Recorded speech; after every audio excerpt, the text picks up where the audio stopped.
You think you can just ignore me? Please, just leave, Curtis. I'm talking to you. Hey! Hey, hey! Get off!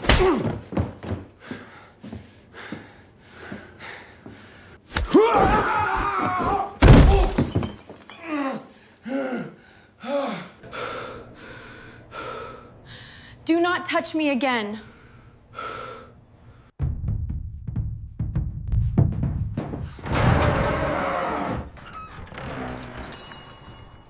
That'll be $4 even. Huh? Oh, ma'am. Larkspur, Colorado Territory, 1872. Emmett Calloway signed the paper before he let himself think about it too long.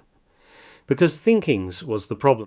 Thinking was what kept him up past midnight, staring at the ceiling beam his father had cut 30 years back. Thinking was what made the coffee go cold in his hand every morning while he stared at the empty chair across the table. So he didn't think, wrote his name at the bottom of the agency form, blotted the ink, and folded it into an envelope like he was closing a gate. The form asked for particulars: age 28, occupation, rancher, reason for inquiry. He almost wrote the truth. Wrote, because the house is too quiet, and the cattle don't care if I talk to them, and Ezra's got his own life to live, and I am so tired of eating alone that some nights I just don't. 4.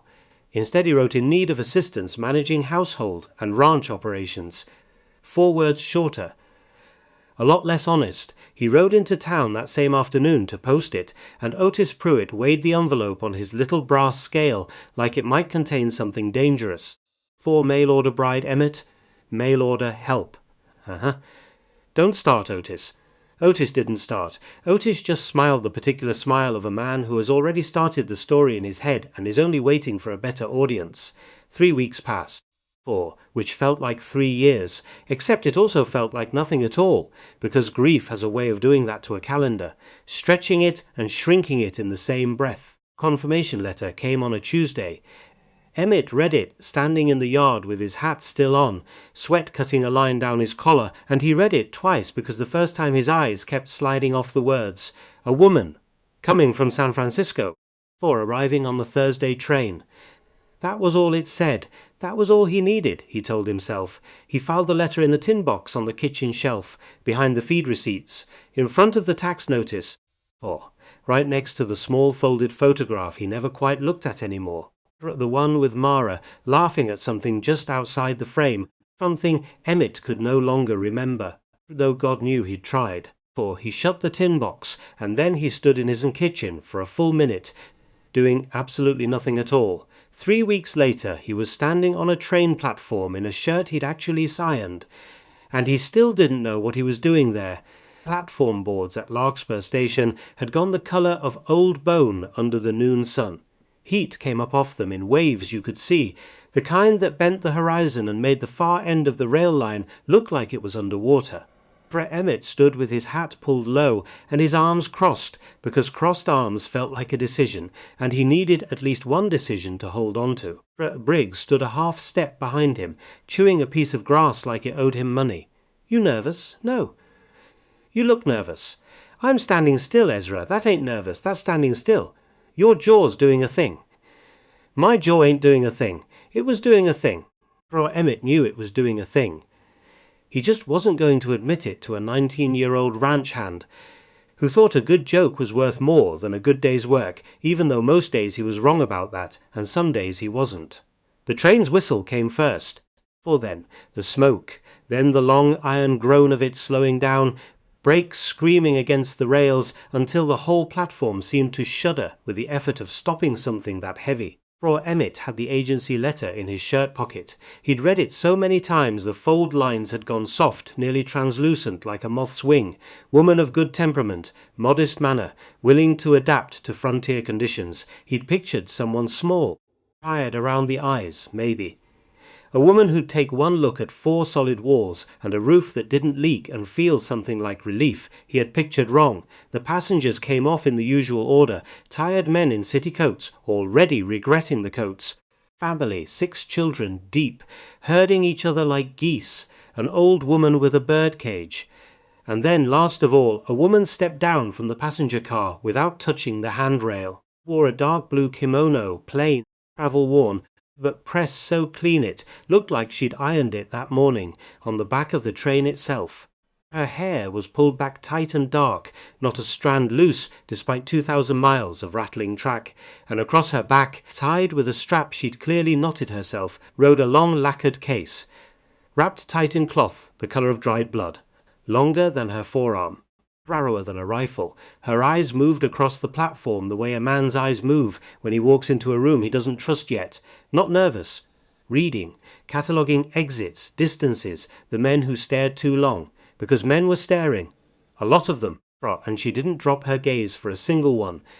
Ezra leaned in close, low enough he clearly thought she couldn't hear him. "Emmett, you sure the agency didn't send you a Chinese bride by mistake?" "She's not Chinese, Ezra. How do you know?" "I don't. I just know you don't." Which wasn't much of an answer. But it was the only one Emmett had, because the truth was he didn't know anything right then. Not one single thing. Not what to say, not where to put his hands, not why his chest had gone tight in a way it hadn't gone tight in 3 years. She walked straight toward him, stopped 2 feet away, close enough to speak, far enough to run if it came to that. Through a Mr. Calloway, not a question. A fax delivered flat like she was confirming an address on an envelope. "Yes, ma'am, Keida Hoshino." She said it like a door-closing final. No handshake offered, no smile either, though Emmett would learn later that wasn't coldness. For it was economy. She didn't waste a single motion on anything that wouldn't matter in a week. He said yes anyway, to nothing in particular, because his mouth needed something to do, and his brain hadn't caught up yet. Behind him, Ezra made a small strangled sound that might have been a laugh trying to escape through his nose. The ride out to the ranch covered 6 miles of dust and sagebrush, and it took the better part of an hour with the wagon loaded down. Tried talking. Pointed out the fence lines, the creek bed running low from the summer heat, the direction of town in case she ever needed it. Kay said almost nothing. But she wasn't quiet, though we're tired people are quiet. She was quiet, the way a hawk is quiet right before it drops. Her eyes never rested. They moved from the tree line to the ridge to the places where the road curved in close to heavy brush, the kind of brush a man could hide 6 riders in without much trouble at all. She noted the distance between the road and the creek. She noted where the fence had gone soft with rot near the 3rd post. Emmett noticed her noticing. He decided not to mention it, which, looking back later, probably his first mistake, though it would be a while before he understood exactly why. "You've done this before," he said finally, because the silence had gotten too heavy to carry alone. "Done what? Ridden into a place you didn't know, sizing it up like that." She didn't answer right away. Which he would come to learn was its own kind of answer, if you knew how to listen for it. "Every place I have ever known," she said, "I have had to learn fast, or not survive it." For Emmett let that sit in the wagon bed between them for a good half-mile before he found anything to say back. And by the time he found it, for the moment for saying it had already passed, the way moments do, sliding by while you're still working up the nerve. For the ranch house came into view the way it always did from that bend in the road. Squat and honest whitewashed once, and now more the colour of weathered bone. Smoke curling faint from a chimney that Ezra had lit that morning out of some vague hope the place might look lived in. For it hadn't looked properly lived in for 3 years. Emmett knew that better than anyone. He walked her through it anyway. Showed her the kitchen, the pantry stocked thin but steady, the cast-iron stove that took a particular kind of coaxing to light. Showed her the water barrel just inside the back door. Pointed out the small room off the kitchen, window facing the yard, where she'd sleep. She listened without a single question, nodded once at the stove, twice at the pantry.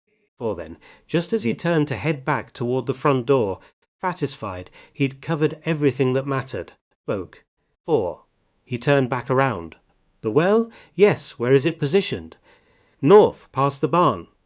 She nodded slowly, the way a person nods when they're placing a pin on a map only they can see.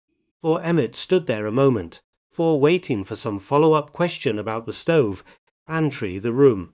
France, anything that told him she was thinking about a kitchen and not a battlefield. Rang him. "Rappers at 6, he said.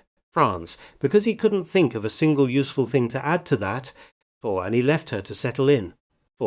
That night he sat on the porch, a long while after the sun went down, listening to her move through the house. Quiet steps, deliberate ones, not the sound of a woman unpacking a trunk, the sound of a woman learning where every floorboard creaked.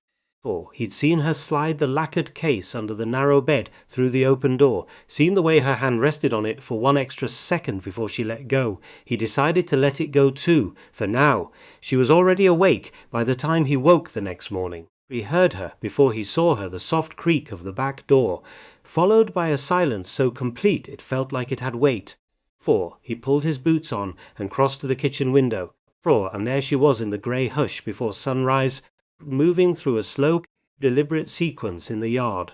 Her arms extending, weight shifting foot to foot, each step placed with a precision that had nothing hurried in it, and nothing wasted either. Her breath came out in small pale clouds in the cold morning air. She'd clearly been at it a while. Emmett stood at that window a full minute before he even decided what he was looking at. Then he put the coffee on, and pretended, badly, that he hadn't seen a single thing. Breakfast was rice, soft cooked, with the pickled vegetables on the side, and something fermented that smelled sharp enough to clear a man's sinuses from across the table. He sat down, looked at the bowl, ate it anyway. Because he hadn't had a proper meal since noon the day before, and hunger settled most arguments faster than pride ever could, it was good, which bothered him more than the smell had. Ezra wandered in, hoping for eggs, took one look at the bowl in front of him, and ate standing up near the door. The posture of a man who might need to leave in a hurry. Cade ate in total silence, cleared the table before either man had finished his coffee, and was out in the yard checking the fence line before the sun had fully cleared the ridge.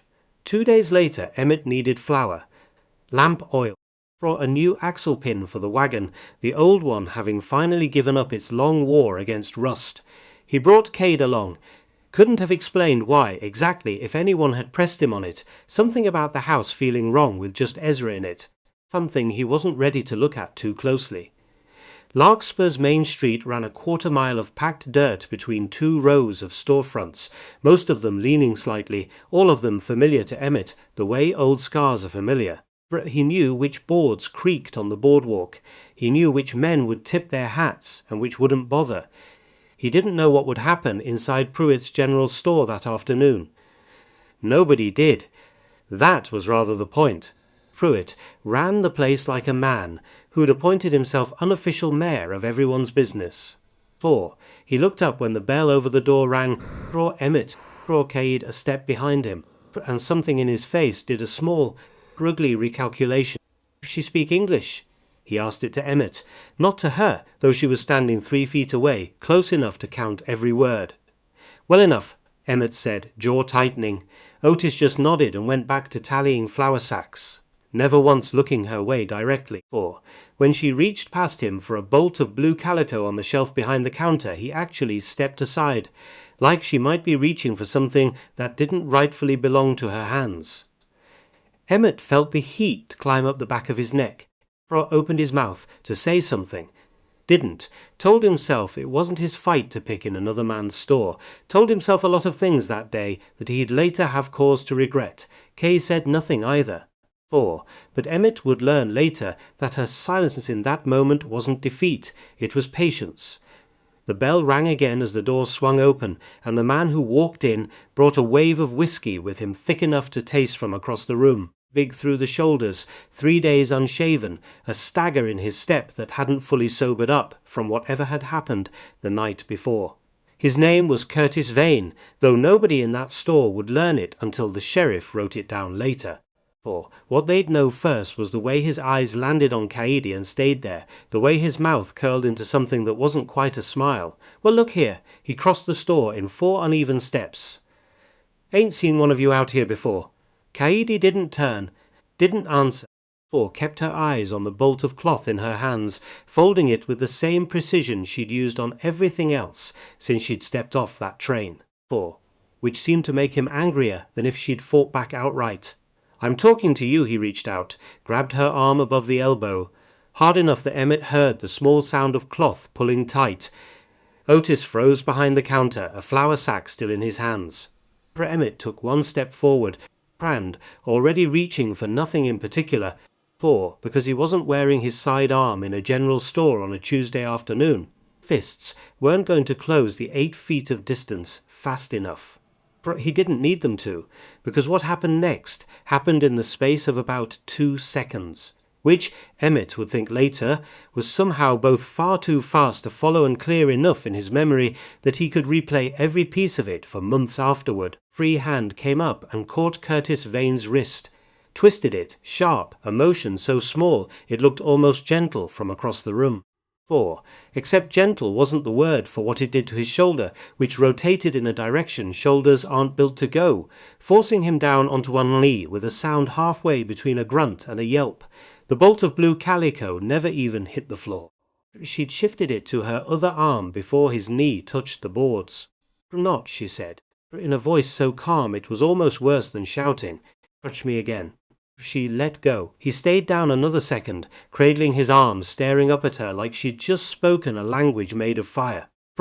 She turned back to the counter, set the cloth down, for Otis to finish the tally like absolutely nothing had happened at all. Nobody in that store said a word for a long 5 seconds. Curtis Vane got himself up off the floor, one arm hanging wrong, and left without looking back at anyone. The bell over the door, clattering hard behind him. Pruitt looked at Cady for a long moment. Then, for the first time since they'd walked in, he looked at her directly. Really looked. "That'll be $4 even," he said, to her, not to Emmett. She counted out the coins herself and set them on the counter one by one. For Emmett stood there with his heart going hard against his ribs, and he understood, with a clarity that felt almost violent, that he had ordered a bride the way he'd order a saddle. Practical, empty of sentiment, and what he'd gotten instead was something he didn't have a single word for yet. They walked out of the store together, and word of what had happened was already travelling faster than they were, the way word always did on a street that short. Sheriff Amos Tanner caught them near the livery before they'd even reached the wagon. He was a broad man who moved slow on purpose, the kind of slow that told you he'd never once in his life needed to hurry for anybody. He tipped his hat to Emmett, glanced once at Cass longer this time than most men managed, and then looked back at Emmett, and stayed there. Heard there was some excitement at Pruitt's. "Wasn't much of anything, Sheriff. That ain't what Otis said." Anna's eyes flicked to Cady again, something almost like respect in them now, buried under a lot of caution. Man's lucky he can still count to 10 on that hand. Emmett didn't answer that. Tanner let the silence sit a moment. Then his face changed. Went from amused to something heavier, the way weather changes when a front moves in fast off the mountains. "Got something else you ought to hear, while I've got you all right. Crow's men have been working the ranches south of the ridge." Crow. "You heard the name?" "Heard of him.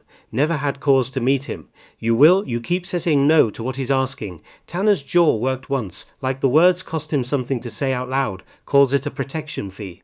$50 a month, paid regular, and in exchange your barn don't burn down, and your stock don't wander off in the night, and if a man doesn't pay? Couple outfits down past Miller's Creek didn't pay. Tanner looked out toward the ridge for a second, like he could see all the way to whatever had happened there. One of 'em still hasn't rebuilt. He let that sit a moment, figured you ought to know. Ain't heard he's come this far north yet, but a man in your position. His eyes went to Cady again. Quick, then away. Might be worth keeping a rifle handy. Emmett said he appreciated the warning, said they'd be fine. Anna said sure, France, and the particular tone of a man who didn't believe it for a second, and went on his way down the boardwalk, boots slow and heavy on the boards. Cade waited until the town was well out of behind them before she spoke again, the wagon rattling steady over the ruts in the road. "How many men does he have?" She didn't look at him when she asked it. Kept her eyes on the road ahead, the same way she'd studied it 3 days earlier on the ride from the station. "Don't know exactly." "Has he killed anyone?" "Cady." "Has he?" Emmett kept his eyes on the road too, mostly because it was easier than looking at her while he said it. Don't worry about it. She didn't answer him after that, but the quiet that followed wasn't agreement. It had a shape to it. For a weight, she'd taken his answer, turned it over once in her hands, and set it down somewhere he couldn't see. disagreeing with him without spending a single word on the argument. He found, riding the rest of the way home in that silence, that he liked it even less than if she'd shouted at him outright.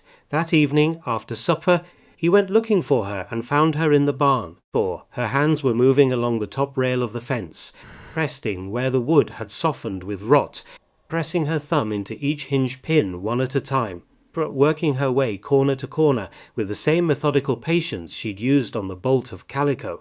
"What are you doing?" She didn't look up, learning what holds and what doesn't. For he stood in the doorway a moment, with those words sitting heavy in his chest, and then he went back inside without another thing to say, because for once in his life he understood exactly what she meant, and didn't have the first idea what to do about it. He asked about the case 3 nights later. Thursday evening, supper dishes done, the lamp burning low and gold against the kitchen walls, there was no excuse left to keep circling the question. He'd been circling it for the better part of a week, the way a man circles a hole in the floor he knows is there, but hasn't found the nerve to look down into yet. He pulled out a chair, sat across from her at the table. "I need to know what's in that case." She looked at him a long moment, long enough that he half expected her to get up and leave the room without an answer at all. Instead, she sat down too, which surprised him more than any answer could have.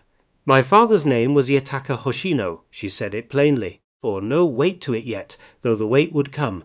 "He was samurai of the Aizu domain, southern part of the island in the mountains."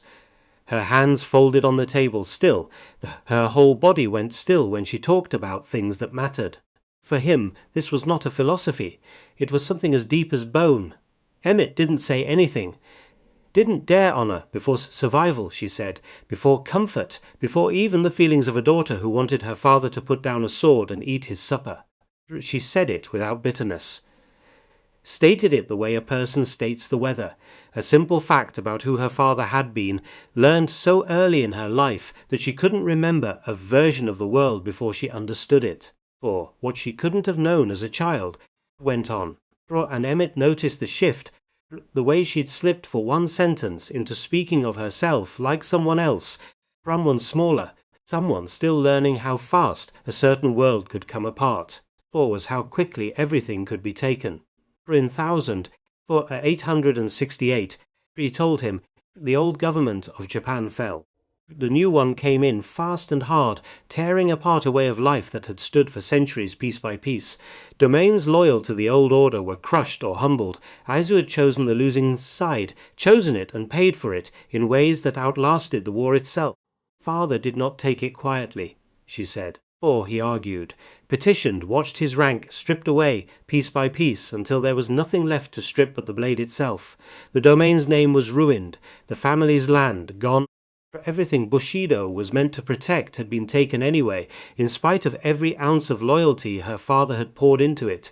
He came home from that war alive, she said, which was almost worse than if he had not. She was 17 when it ended.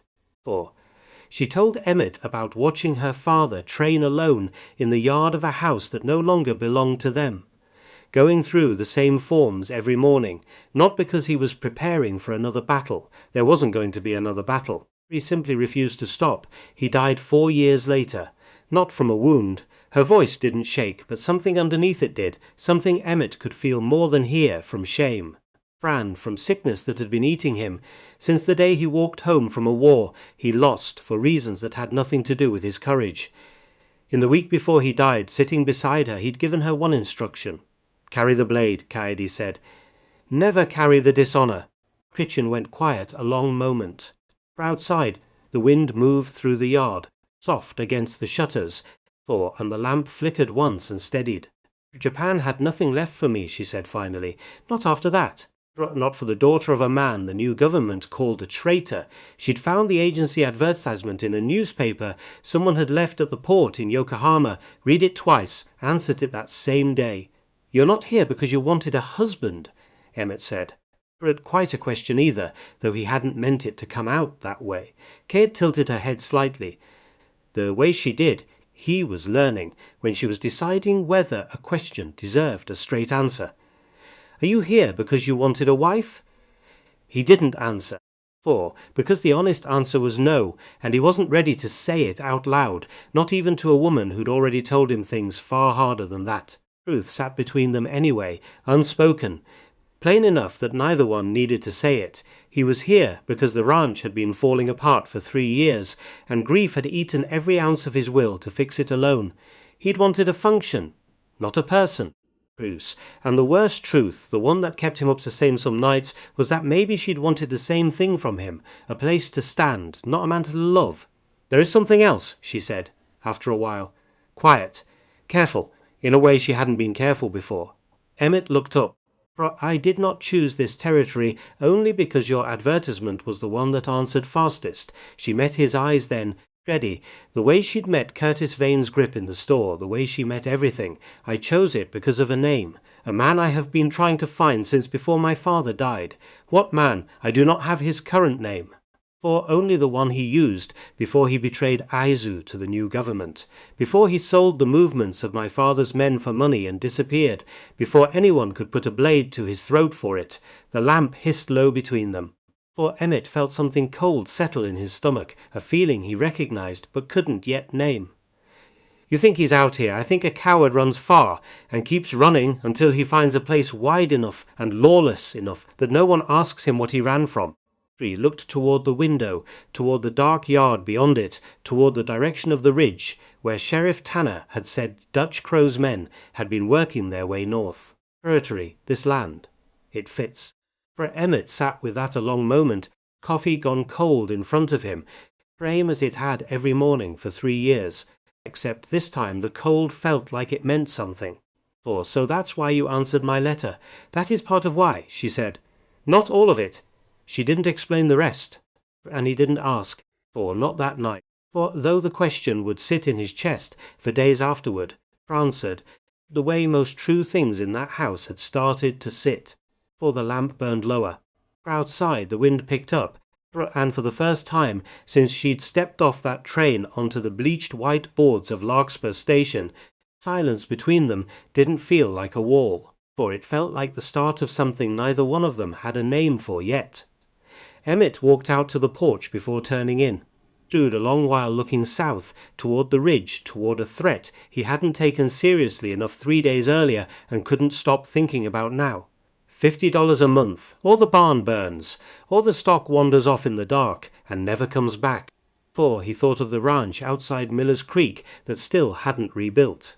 He thought of a woman 2 rooms away who'd disarmed a grown man in under 2 seconds without so much as raising her voice, was, right now, brightly lying awake with her hand resting on a lacquered case she hadn't fully unwrapped since she arrived. For he thought of Mara, of the fire that had taken her 3 years back, the one everyone still called an accident, the one he'd never once let himself question too closely, because questioning it meant reopening a door he'd nailed shut a long time ago. For he didn't sleep much that night. Somewhere past midnight he heard her door creak open on the other side of the wall. Heard her cross the kitchen, quiet, deliberate, for the way she moved through everything. Heard the small metallic sound of a blade being drawn a few inches from its sheath, and then, just as carefully, returned. Checking it, the way a man checks a rifle before he knows for certain he'll need it. Emmett lay in the dark and understood, for with a certainty that settled into him slow and heavy like sediment, that whatever peace this land had offered him for 3 quiet years of grieving was ending. Something was coming. He just didn't know yet how close it already was, or how much of it had already found its way, uninvited, straight to his own front door. For he did not tell her about Mara that night. He told her 3 days later, and only because she asked him something he couldn't dodge his way around any more. It happened over breakfast. Rice again, and by then he'd stopped flinching at the smell of it. For Ezra had ridden out early to check the north fence line, and the kitchen held just the 2 of them, for a morning light coming pale gold through the window over the wash basin. There is a room, Cady said, at the end of the hall. Locked. Emmett's spoon stopped halfway to his mouth. It's got nothing in it worth seeing, then why is it locked? He set the spoon down. France, that was the question, wasn't it? For that was always going to be the question, France, sooner or later. And he'd known it was coming the same way a man knows a storm is coming from the colour of the sky. For even while he keeps telling himself it might pass north instead. It was my wife's sewing room, he said. Cade didn't say anything. French. Waited. The way she waited for everything. Still and patient. Like time cost her nothing. Her name was Mara. The words came out rougher than he meant them to. She died 3 years back. Fire caught the hay barn one night in high summer. Wind was up. It jumped to the house before anybody could get water on it. You were here. I was in town. Buying seed. He looked down at the bowl in front of him, not really seeing it. By the time I got the word and rode back, there wasn't much left to save. Katie was quiet a long moment. You blame yourself for being in town, wouldn't you? No, she said, simple as that. For a man cannot stop a wind he did not summon. Feels different when it's your own house burning down, I know, she said. And something in the way she said, it told him she meant it more literally than he'd expected. My father's house did not burn, but it was taken from him just the same, piece by piece, until there was nothing standing that had not once belonged to someone else's decision. For I understand watching something disappear that you could not have stopped. Emmett looked up at her, then. Really looked, the way he hadn't quite let himself since the platform. For you locked the room, she said, because you have not decided yet whether you are keeping her memory or burying it. He didn't answer that. Couldn't, really, because she'd said it plainer than he'd managed to think it himself in 3 years of trying not to. For I'm not asking you to unlock it, he added, standing, clearing the bowls with the same brisk economy she brought to everything. For I am only telling you I understand what it is to carry a door you have not opened. She left him sitting there with his cold coffee and a locked room down the hall that had suddenly gotten a great deal heavier than it had been an hour before. That afternoon, for reasons he couldn't fully explain to himself, he went and found the key. He didn't open the door. Not yet. For he just stood outside it a long while, key in his palm, and then put the key in his pocket instead of back in the drawer where it had sat untouched for 3 years. Small thing. It felt like a large one. Ezra Briggs took to Cade, faster than Emmett expected, though it started off rocky enough that Emmett half thought he'd have to referee the two of them clean through the summer. It began with the horses. For Ezra had a way with the ranch's 4 workhorses that mostly amounted to yelling encouragement at them and hoping for the best. And it mostly worked, because the horses had known him since they were foals and had long since stopped taking him seriously.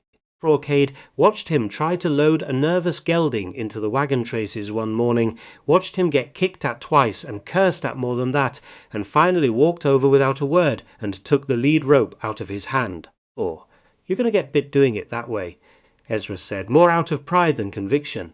"You are already bitten," Cady said, nodding at the fresh red mark on his forearm. "I am simply trying not to be." She led the gelding forward with slow, even pressure, for no sudden movement, murmuring something low in Japanese that Ezra couldn't understand a word of, and the horse seemed to understand perfectly well regardless. For the gelding settled into the traces without further complaint. Ezra stood there a moment, rubbing his arm, staring at her like she'd just performed a magic trick he badly wanted the secret to. "Teach me that. Teach you the words or teach you the patience. Whichever one's faster." For neither is fast, she said, rather the point. But she taught him anyway, over the following days, a little at a time. How to read a horse's ears, how to stand, so an animal could see you weren't a threat before you got close enough to matter.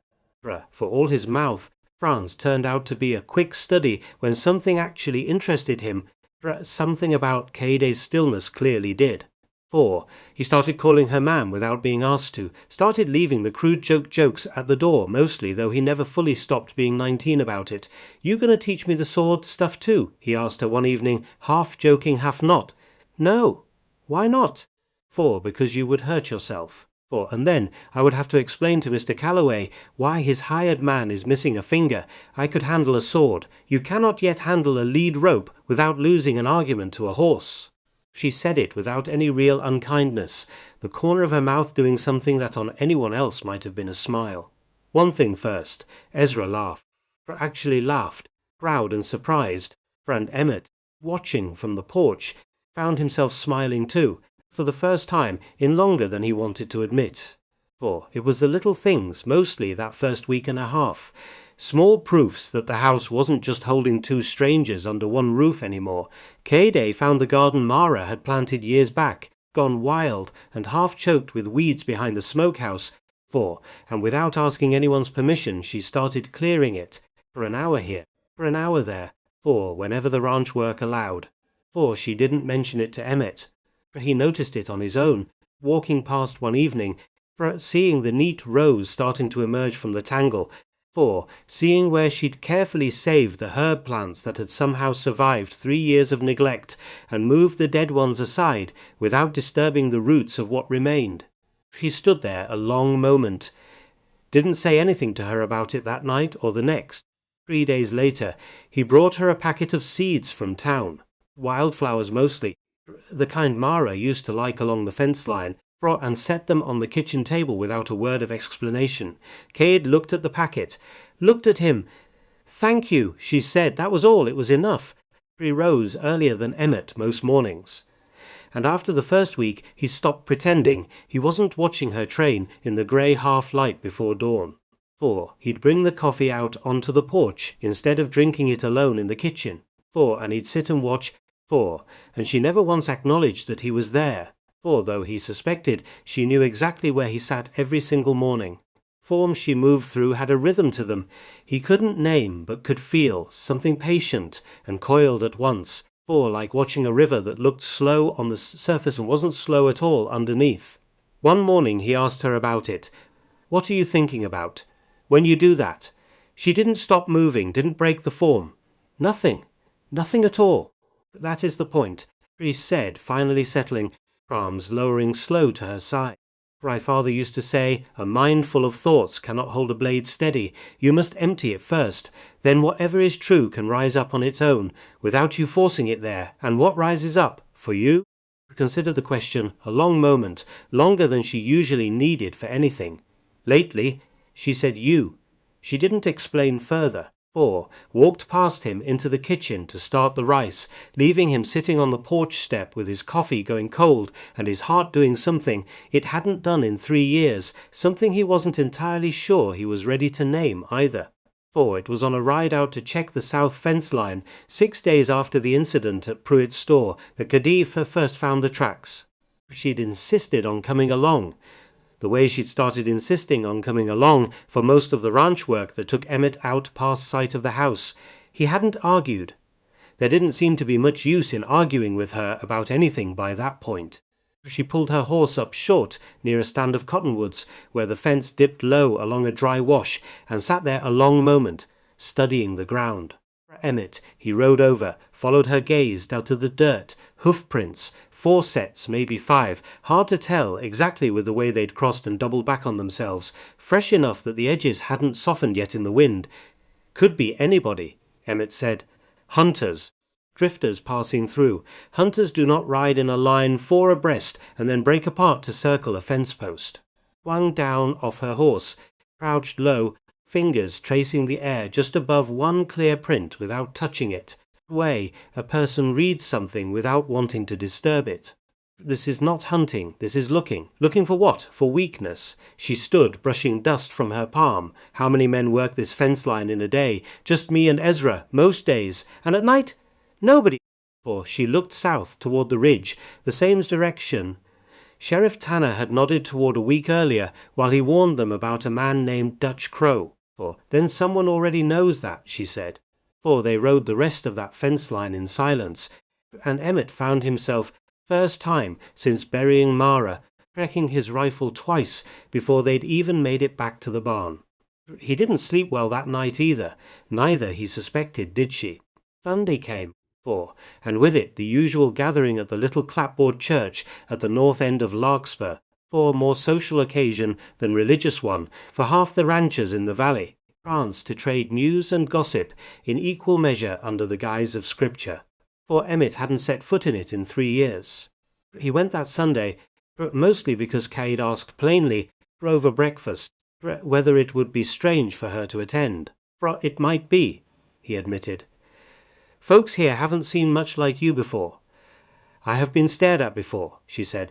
It does not trouble me. It troubled him more than he expected watching it happen. The whispering started before they'd even reached the church steps.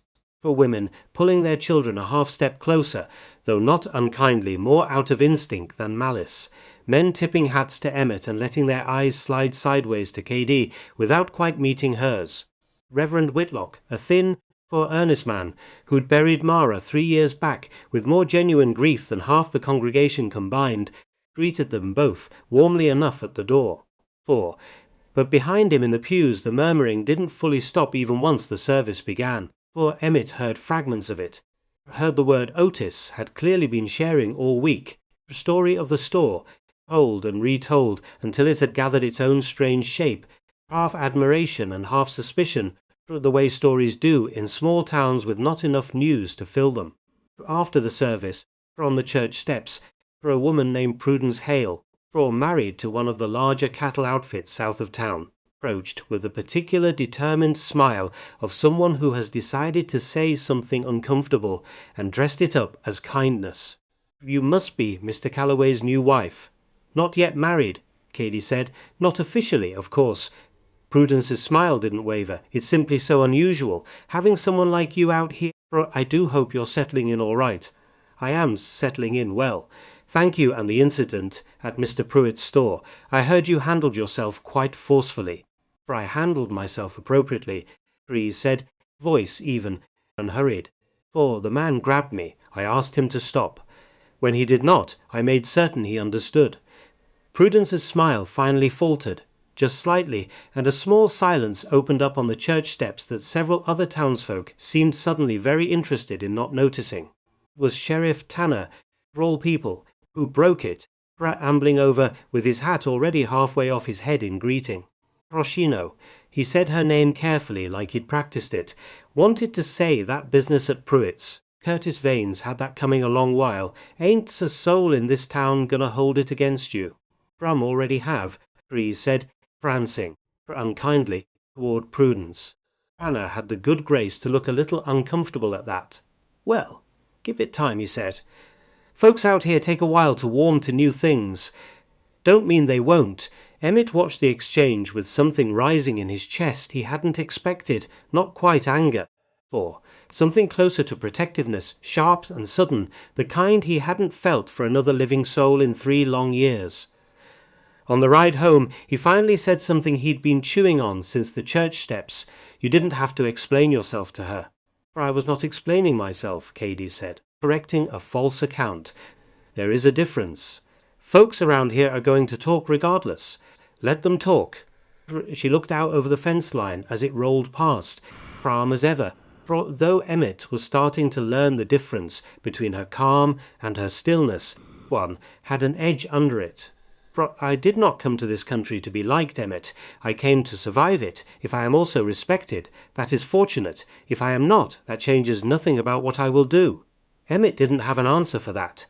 He drove the rest of the way in silence, turning her words over, and by the time they reached the ranch he'd come to a small, quiet decision of his own, one he didn't say out loud yet, but carried with him regardless. He was done letting other people's discomfort decide what he was allowed to feel grateful for. The following evening, the two of them sat on the porch after supper, sky doing its long slow burn toward dusk, France, and Emmett finally asked the question that had been sitting in his chest since the night she'd told him about her father.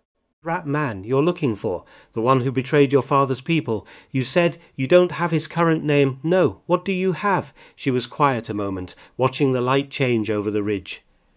"A description," she said. "Old by now. Scar here." She touched 2 fingers to the line of her own jaw, from ear to chin. "Green to him, old, by one of my father's own men, before the betrayal was known. For a parting mark, though no one understood at the time what it would come to mean." Emmett felt something go still and cold in his chest. "A scar like that," he said slowly, "ain't uncommon out here. Lot of men have taken a blade to the face one time or another. I know." She turned to look at him. "That is why I have not spoken his name aloud since I arrived. Because I do not yet know if I am looking for a ghost, or if I am about to walk past him in a general store and not even recognize the man who ended my father's world." The wind moved through the yard, soft, carrying the first cool edge of evening. "Find him," Emmett said, "careful. What happens then?" Bree didn't answer right away, and when she finally did, her voice had gone somewhere. Emmett hadn't heard it go before. Quieter, further away.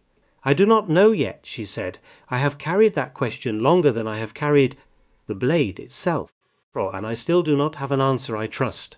For they sat together in the fading light a long while after that, but neither one speaking, the lacquered case resting just inside the door where she'd left it, closer to reach than it had been on any night since she'd arrived.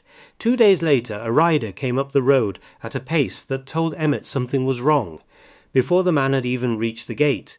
For it was one of Sheriff Tanner's deputies, young, red-faced from hard riding, horse, lathered white at the neck. Sheriff sent me, the boy managed, still catching his breath.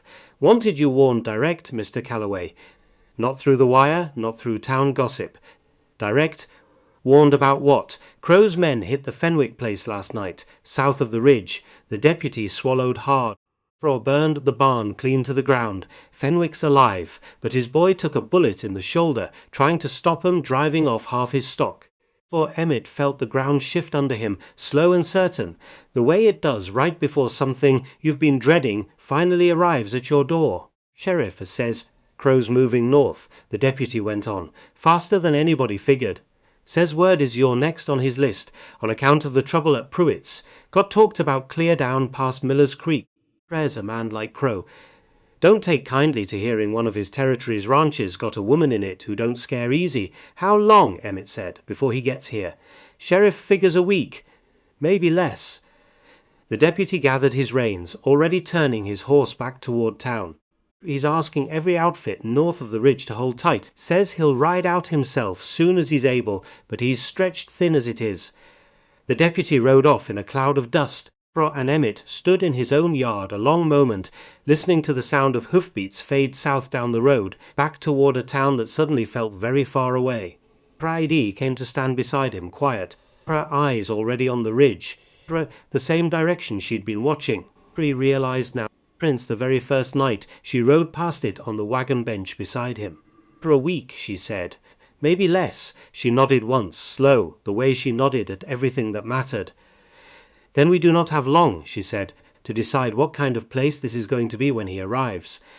Emmett looked at her, looked at the ranch behind them, the house his father had built, the barn that had already burned once, the garden she'd cleared with her own 2 hands, out of nothing but stubbornness and grief she hadn't fully named to him yet.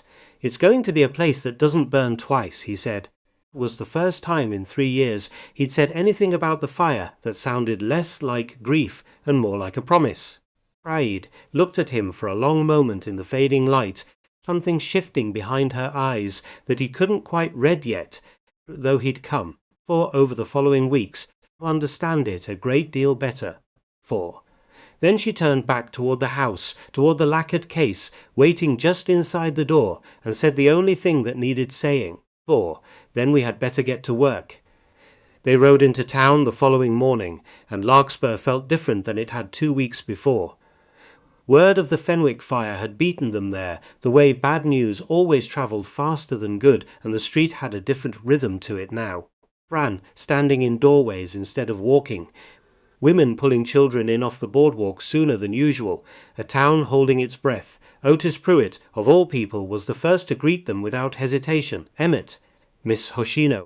He nodded to her directly this time, no sliding of the eyes, no talking past her to the man beside her. Something had shifted in him too, it seemed, in the space of 2 weeks. Heard about Fenwick's place, ugly business. You heard right, Emmett said. Whatever you need. Extra shot, powder, nails for boarding up, on the house if it comes to that. Emmett studied him a moment. Since when's Pruitt's general store give anything away for free? Since I got a daughter married into the Fenwick clan. Read. Quieter now, some of the easy performance gone out of his voice. And since I watched a woman half the size of Curtis Vane put him on his knees in under 2 seconds flat, and I got to thinking maybe there's more kinds of strength in this world than the kind I was taught to look for.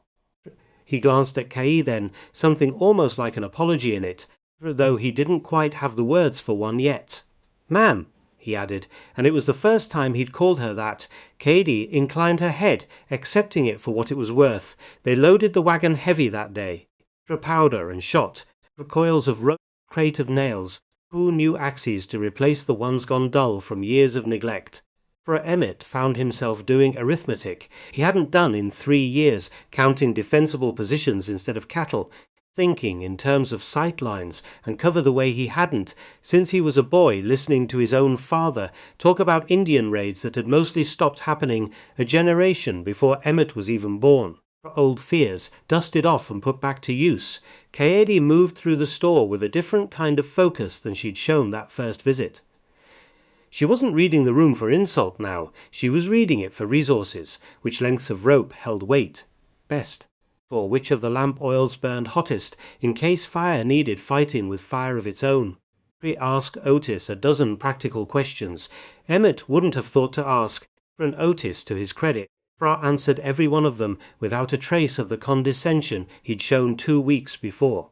For near the register, for an older woman Emmett didn't recognize approached, for a Bible clutched to her chest, her eyes kind and a little sad in a way that made him brace himself before she'd even spoke. "You'll forgive an old woman's boldness," she said, but I couldn't help overhearing. "You're the young lady staying out at the Calloway place." "I am," Kaede said. "My name is Constance Ainsley.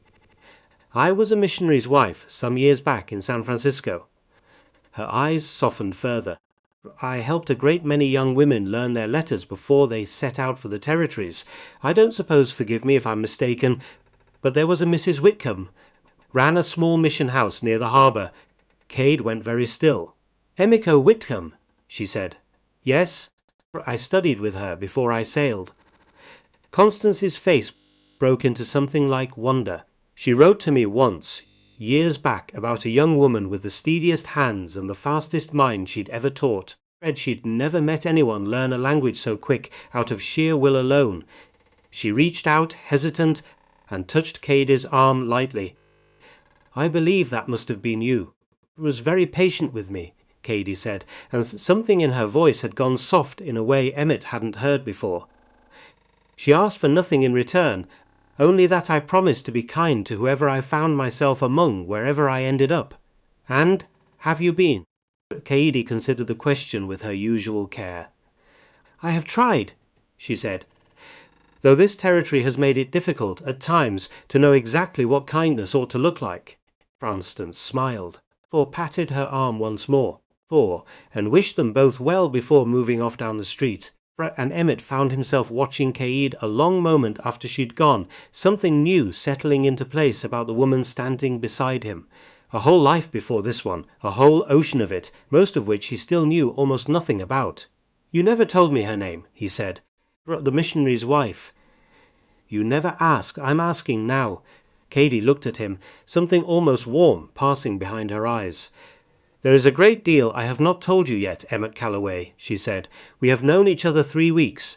Some things take longer than that to say out loud." "Thought we might not have that long," he said, and regretted it the moment it left his mouth, because it was true, and true things had a way of landing heavier than he meant them to. She didn't flinch from it, though. She never seemed to flinch from anything. "Then we had better use the time we do have," she said wisely. So they rode home in the late afternoon light, the wagon heavy behind them. The first stretch of road, neither one spoke. Silence, comfortable now in a way it hadn't been that first ride from the station. Key who broke it. "Tell me about her," she said. "Your wife."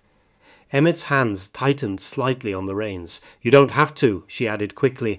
"I only thought if a threat is coming for this land, for this house, it seemed wrong that I know nothing of the woman who built the garden I have been tending, or chose the colour of the curtains I sleep beside every night." Emmett was quiet. A long moment, the wagon wheels creaking steady beneath them. "Mara was stubborn," he said finally. "Stubborn as a mule that's decided the barn's on fire even when it ain't.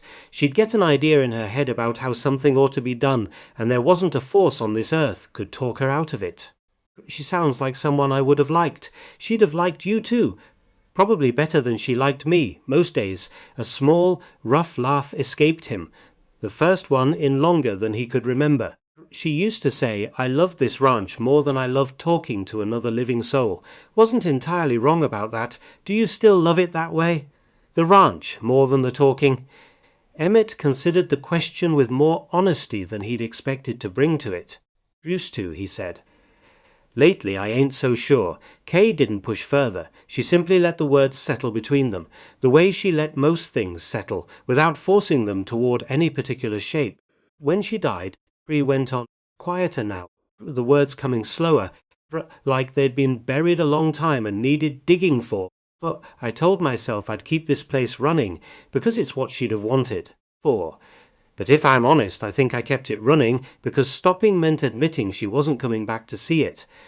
Long as the fences stayed mended and the cattle stayed fed, some part of me could pretend I was just waiting her out, waiting for her to walk back up that road. And now, he looked over at her, at the calm steady line of her profile against the darkening sky, at the lacquered case riding, always, close enough to reach. Now I think maybe I've been waiting 3 years for a different kind of arrival, he said. One I didn't have the sense to expect. KD turned to look at him then, and for a long moment neither one of them said anything at all, the wagon rolling on beneath them, the ridge going purple in the last of the light. I did not come here to replace her, Bree said finally, careful. She was handling something fragile. I want you to understand that. Whatever this becomes between us, it will not be that. I know, Emmett said. I wouldn't want it to be. Then what would you want it to be? It was the most direct question she'd asked him since the platform. Emmett found he didn't have a clever answer for it. I did, for once, not to reach for one. I don't rightly know yet, he said, but I know I'd like the chance to find out, if Crow's men give us the time to. Something passed over her face then, quick and complicated, gone before he could fully read it. Then we will make certain they do, Bree said. And there was iron under the words now, the kind he was starting to recognize as her truest voice, the one that came out when everything soft had been set aside in favor of everything necessary. They reached the ranch as the last light drained out of the sky, and that night, after the lamps were lit and the doors checked twice over, Emmett finally did something he'd been circling for 2 weeks. He took the key from his pocket, walked down the hall, stood outside the locked door a long moment, the way he had the first time, except this time he didn't put the key back in his pocket. He unlocked it, pushed the door open. The praying room sat exactly as it had been 3 years ago, dust thick over everything, a half-finished quilt still stretched across the frame. Mara's thimble, sitting where she'd left it on the little side table, like she might walk back in any moment and pick up exactly where she'd stopped. He stood in the doorway a long while, not entering, just looking. Katie came and stood behind him in the hall quiet, not pushing him one way or the other. You don't have to close it again, she said softly. Not tonight. Not ever, if you're not ready. But you also don't have to keep it as a shrine. There is a difference between honouring what was, refusing to let anything new stand beside it. Emmett reached out and touched the door frame, the wood worn smooth under his palm from 3 years of nobody touching it at all. I think, he said slowly, I'd like to finish that quilt someday. Not tonight, but someday. Someday you will, Katie said, and I will help you if you want it. He looked back at her, standing in the hall lamplight, steady as she'd been since the moment she stepped off that train. Felt something in his chest ease loose that had been clenched tight for 3 long years. He didn't close the door that night. Left it standing open, a crack, right from the hall, falling soft across the dusty floorboards. Somehow that felt like enough for now. The days that followed moved fast and slow at once, the way days do when a person knows exactly how much time they have left and not nearly enough of it. Ezra rode the fence lines twice daily now, watching for tracks the way Kaidi had taught him to read them. Emmett spent his mornings reinforcing the barn doors, hauling extra water barrels closer to the house, checking every rifle in the place until his hands knew each weapon by feel alone in the dark. Cade spent her mornings in the yard as she always had, moving through her forms in the grey hour before dawn, except now Emmett noticed something new in the way she moved. Sharper, more deliberate, if that were even possible, like a blade being drawn slow from its sheath, testing the air before it was needed.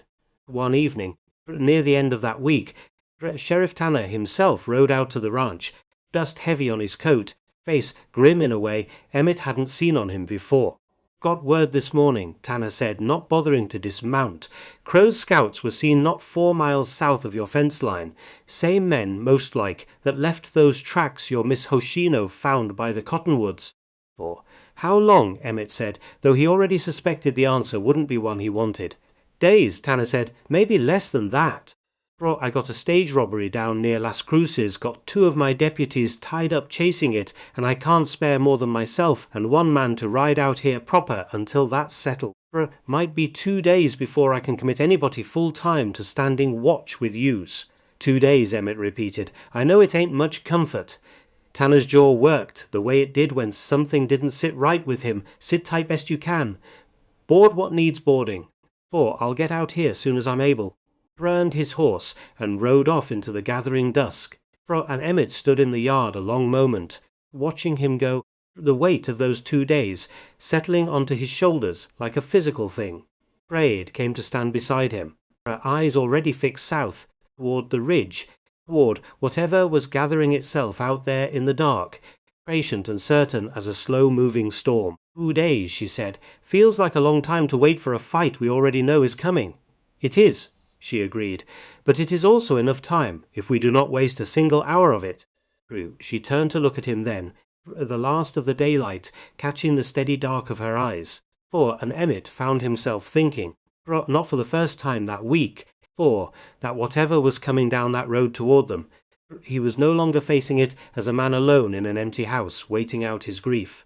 He was facing it, standing beside someone who had already survived losing everything once. And had chosen, of all the places on earth she might have gone, plant a garden in his. Then let's not waste it, he said.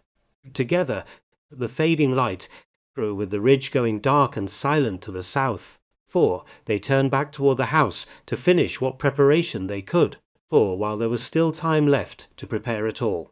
Fra found Emmett alone in the barn late that night, oiling the old Henry rifle that had belonged to his father, the lamp throwing long shadows across the stalls. You scared? Ezra asked, dropping down onto an overturned crate, all the usual mouth gone out of him for once. Emmett admitted. Wasn't any use lying to the boy, not with what was coming, you. Some, Ezra echoed. He picked at a loose thread on his sleeve, not meeting Emmett's eyes. Shot at a man before, shot at plenty of coyotes. Ain't the same thing, I figure. No, it ain't. Miss Hoshino says fear's just the body getting ready. Says it ain't the enemy. Says the enemy's letting it decide what you do next. Emmett looked up from the rifle. Did she tell you that this morning? While she was teaching me to read a horse's ears, Ezra managed a small crooked smile. Reckon she was teaching me something else too, and just didn't say so plain. Emmett set the rifle down across his knees, the oil rag still in his hand. You don't have to stay, you know, he said. This ain't your fight, not really. You're 19 years old, and you signed on to muck stalls and mend fence, not to take a bullet for a war you didn't start. Ezra looked at him a long moment, and something older than 19 came up in his face. You took me on 2 years ago when my own pa didn't want me around no more, he said. Fed me, taught me the work, never once made me feel like I was less than family, just 'cause I wasn't blood. He shook his head. I ain't running off now on account of some coward with a $50 demand and a bad reputation. This is my home too, Emmett, same as it's yours. Same as it's hers now, whether the rest of this territory's caught up to that fact or not. Emmett didn't trust his voice enough to answer that right away. He reached over instead and clapped the boy once on the shoulder, hard, the way his own father used to do when words weren't going to cut it. All right then, he said finally, we hold together.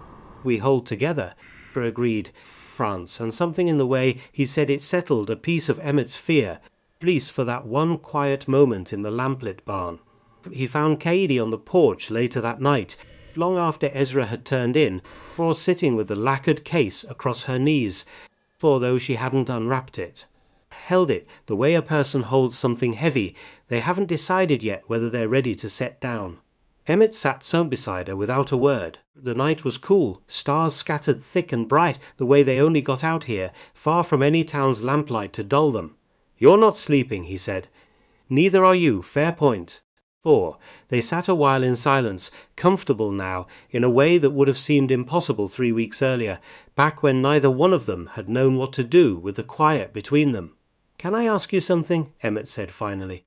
4. And you don't have to answer if it ain't fair to Scott. Ask. When it comes, the fight. Are you scared? Cady was quiet a long moment, turning the question over the way she turned over everything, unwilling to hand him a hollow answer, just because it might be easier to say. "I have been afraid many times in my life," she said finally. "Afraid when my father grew sicker each week, and there was nothing I could do to stop it. Afraid on the ship crossing an ocean I had never seen, not knowing what waited on the other side of it. Afraid, a little, first day on the platform. For when I did not know if the man who had ordered me the way one orders a saddle would turn out to be cruel." Turned to look at him. "I am not afraid tonight," she said.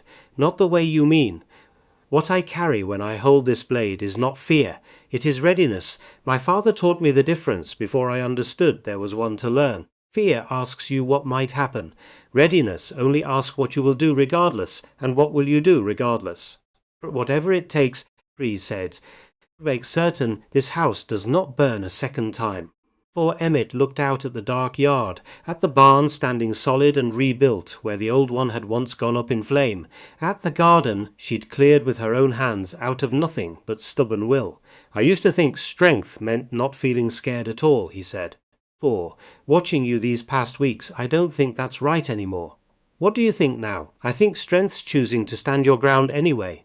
Scared or not." He glanced at her. "For, that's what you did in Pruitt's store.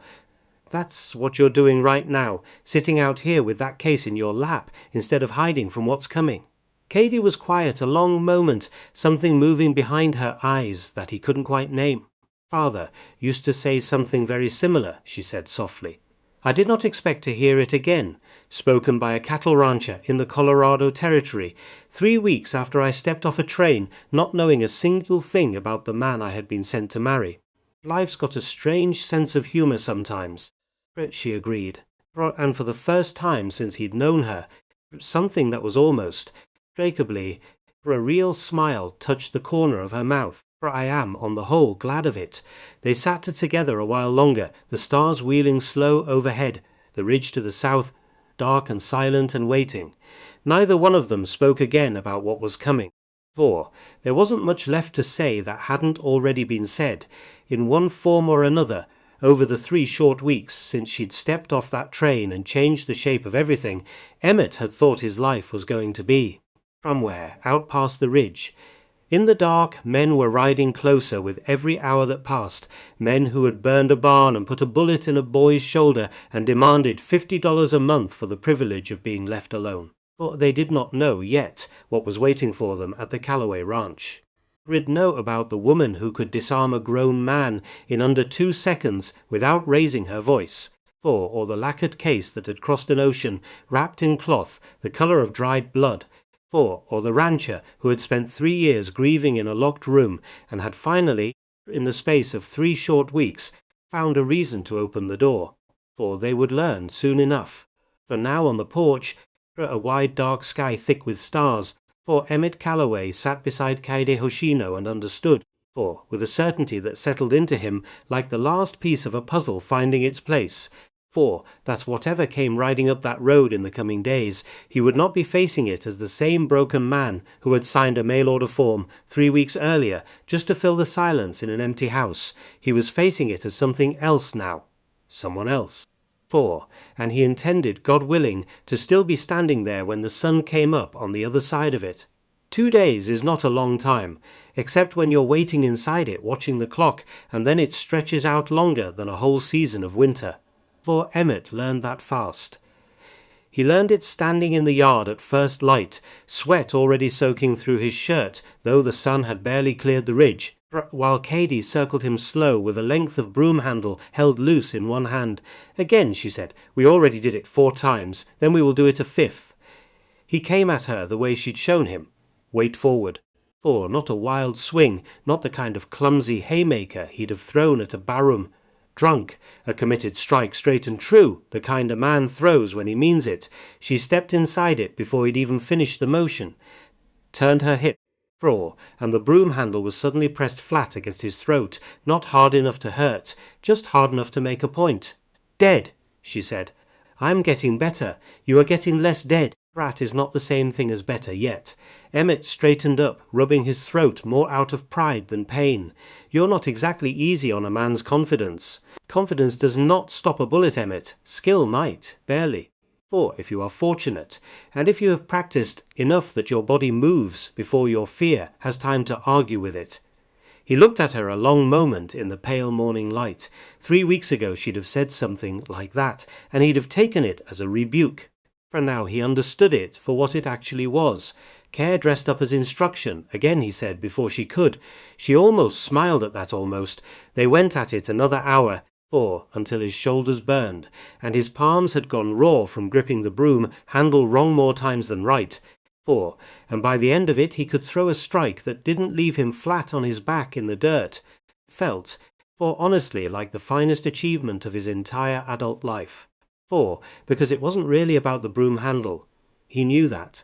About the fact that for 3 years he'd let his own hands go soft and useless. His grief do the deciding on every single thing, and now, for the first time since the fire, he was choosing to be something other than a man, waiting for the next bad thing to happen to him. Pride noticed it too. He could tell by the way she watched him during the breaks, something quiet and approving in her eyes, that he'd started to look forward to more than he wanted to admit. I found them mid-morning, breathless from riding hard, his horse blowing white foam at the bit found tracks again, fresh ones. Closer this time, right along the south fence, not a half-mile from where Miss Hoshino found the first set. Emmett's stomach dropped straight through the floor of his chest. How many riders? 3, maybe. Hard to say for certain, but Ezra swallowed hard. One of 'em's still out there, I seen him. Sitting his horse up on the rise, just watching the house, didn't move for near 10 minutes before he rode off. Khadid was already moving toward her horse. Khadid Emmett started. If he is still nearby, this may be the only chance we get to learn something useful about what is coming. She swung up into the saddle, quick and sure. "For I do not intend to waste it. Then I'm coming with you. You have had 1 morning of training, Emmett. That does not make you—" "I know what it doesn't make me." He was already pulling himself up onto his own horse, the Henry rifle riding in the saddle scabbard where it belonged now, oiled and ready. "It also doesn't make me the kind of man who lets you ride out alone towards 6 armed strangers while I stay back mending fence."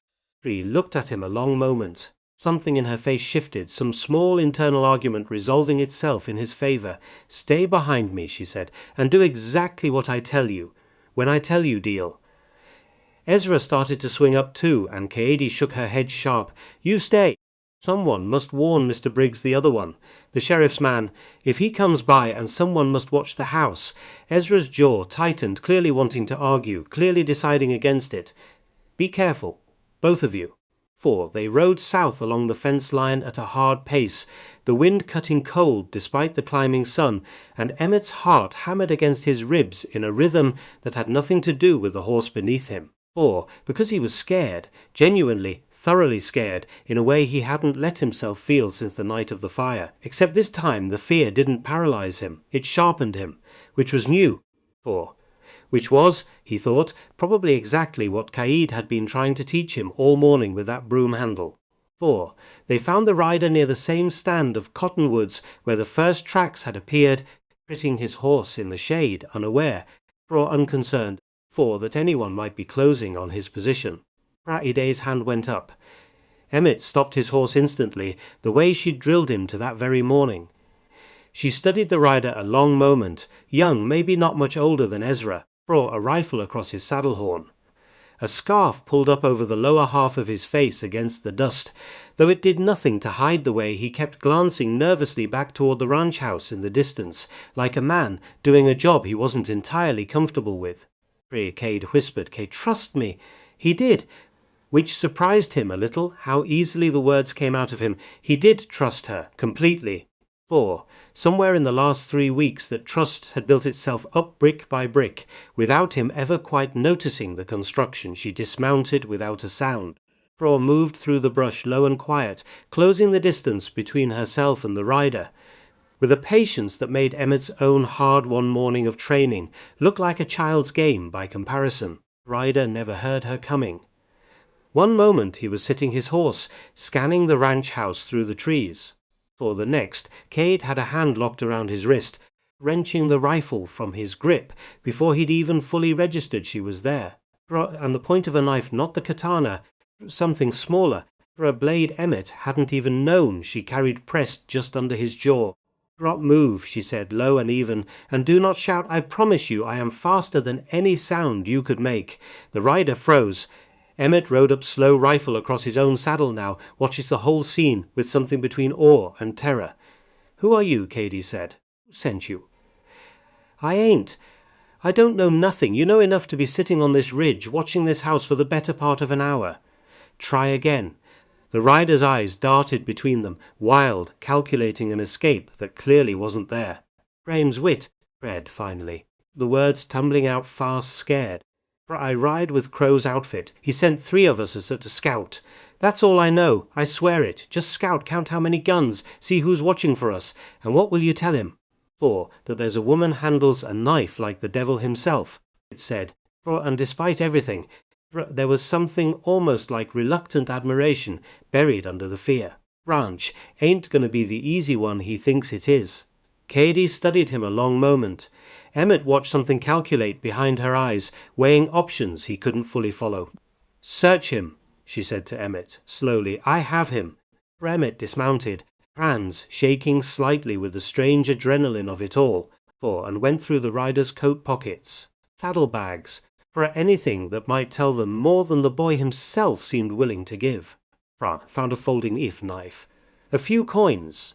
A crumpled letter he couldn't make sense of at a glance, and then in the bottom of a small leather pouch tied to the saddle horn, something that stopped his hand cold, a piece of metal, broken, jagged along one edge like it had been snapped or cut from something larger. Bronze, tarnished with age, worked with an intricate design he didn't recognize but understood somehow. Pretty gut, pretty important.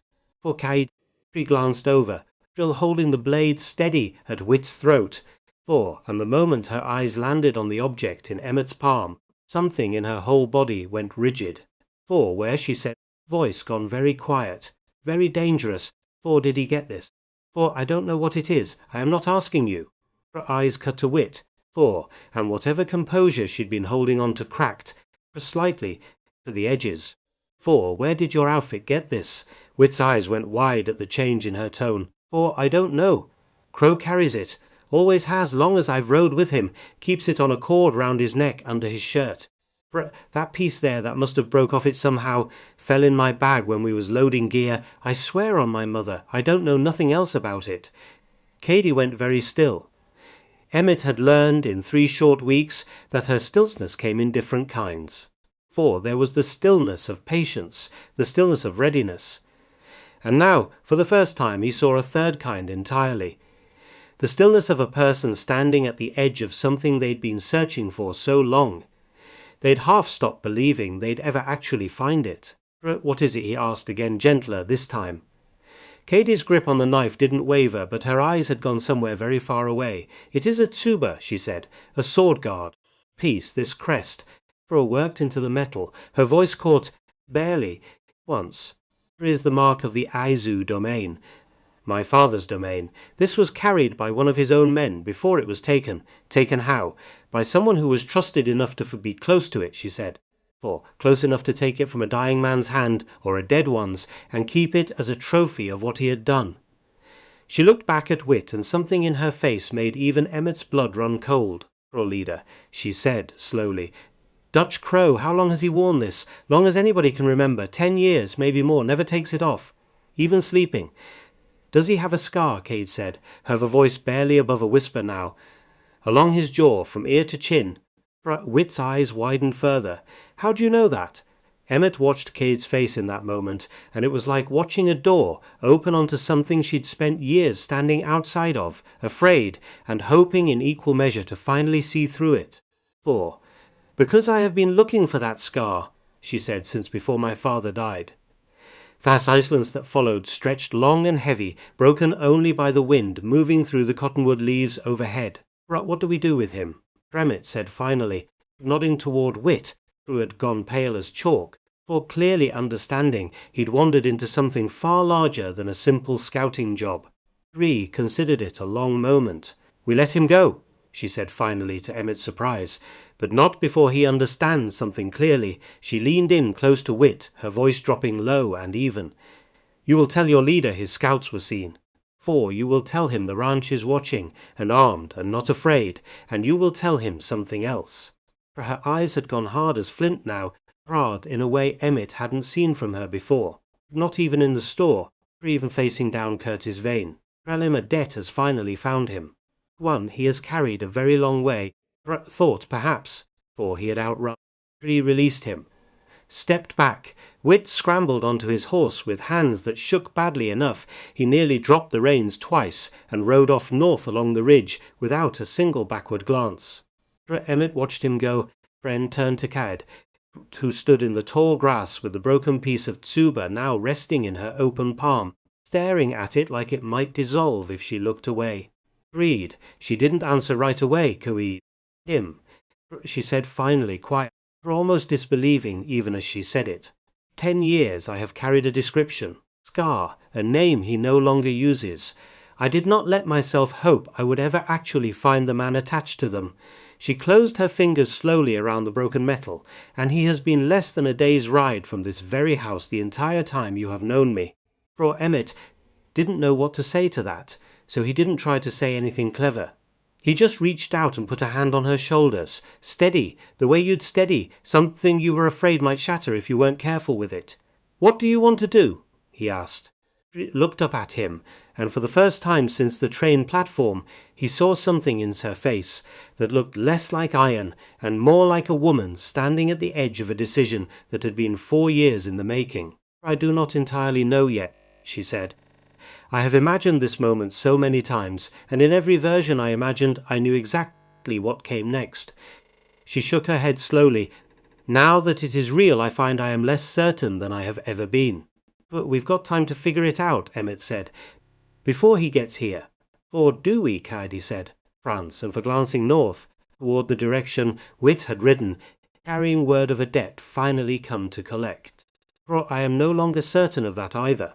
4. They rode into Larkspur the next morning to bring word to Sheriff Tanner, because whatever else was true, Emmett still believed, for stubbornly, that the law ought to count for something in a territory this wide and this lawless. 4. He would come to regret that belief before the day was through.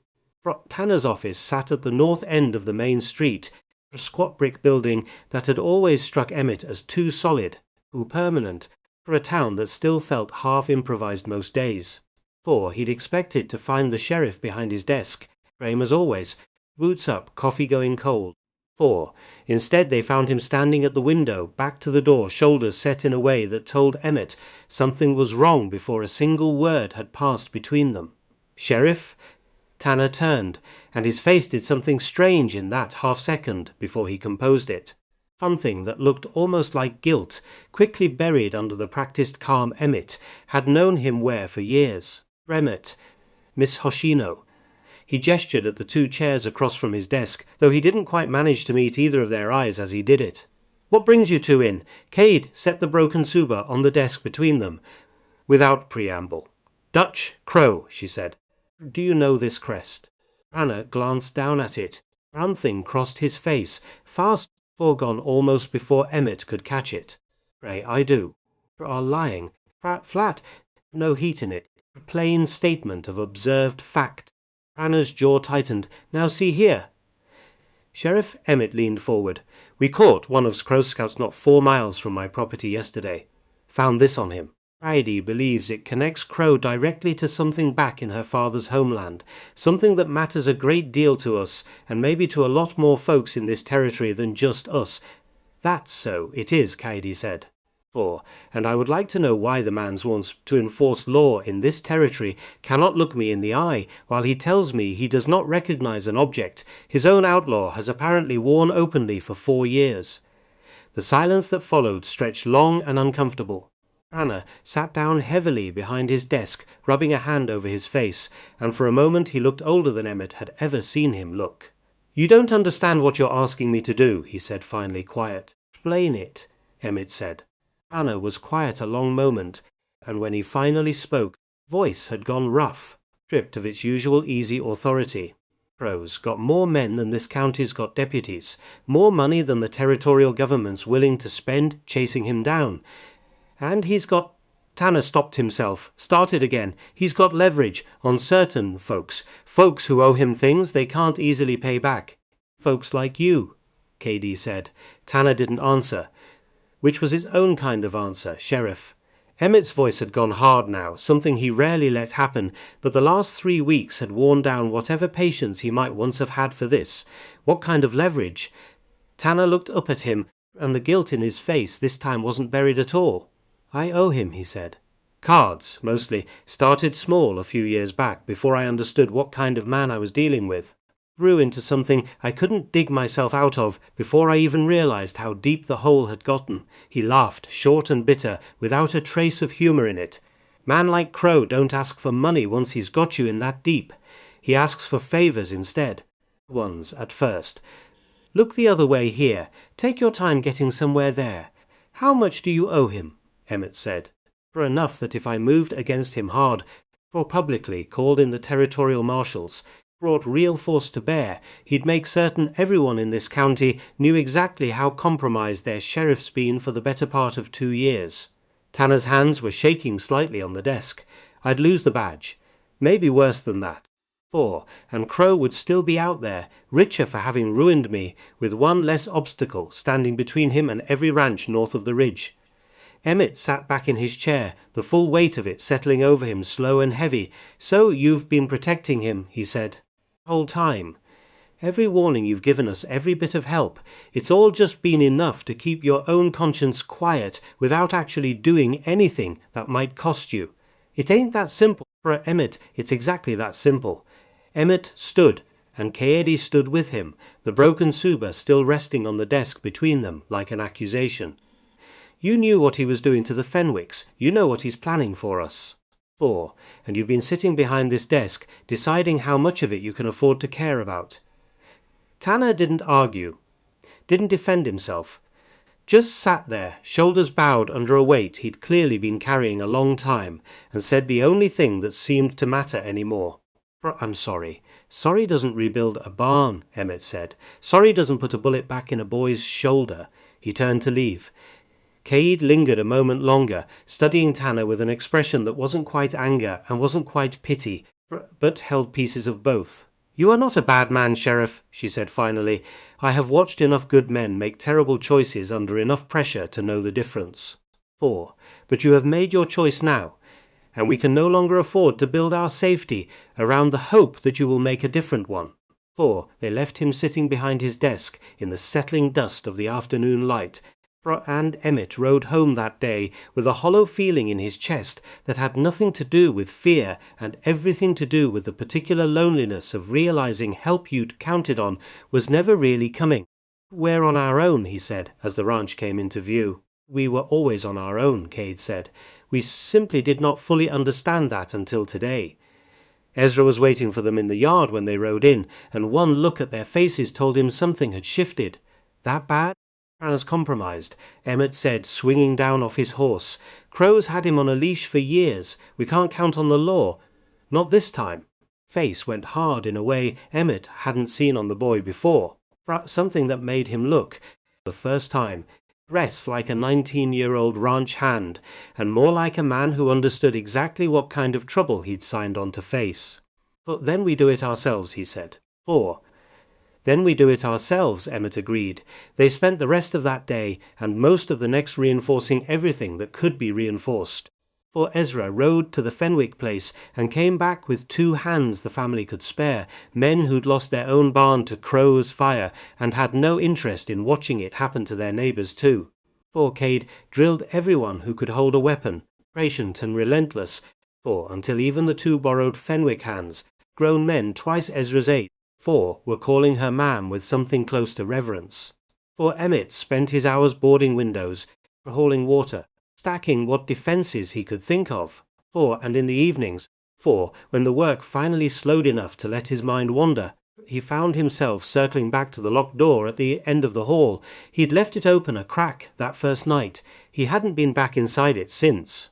For on the third evening, with the household finally quiet, Fenwick, hands bedded down in the bunkhouse alongside Ezra, 4K out checking the perimeter one last time before dark, poor Emmett found himself standing in front of that open door again, the lamp in his hand, throwing soft gold light across 3 years of undisturbed dust.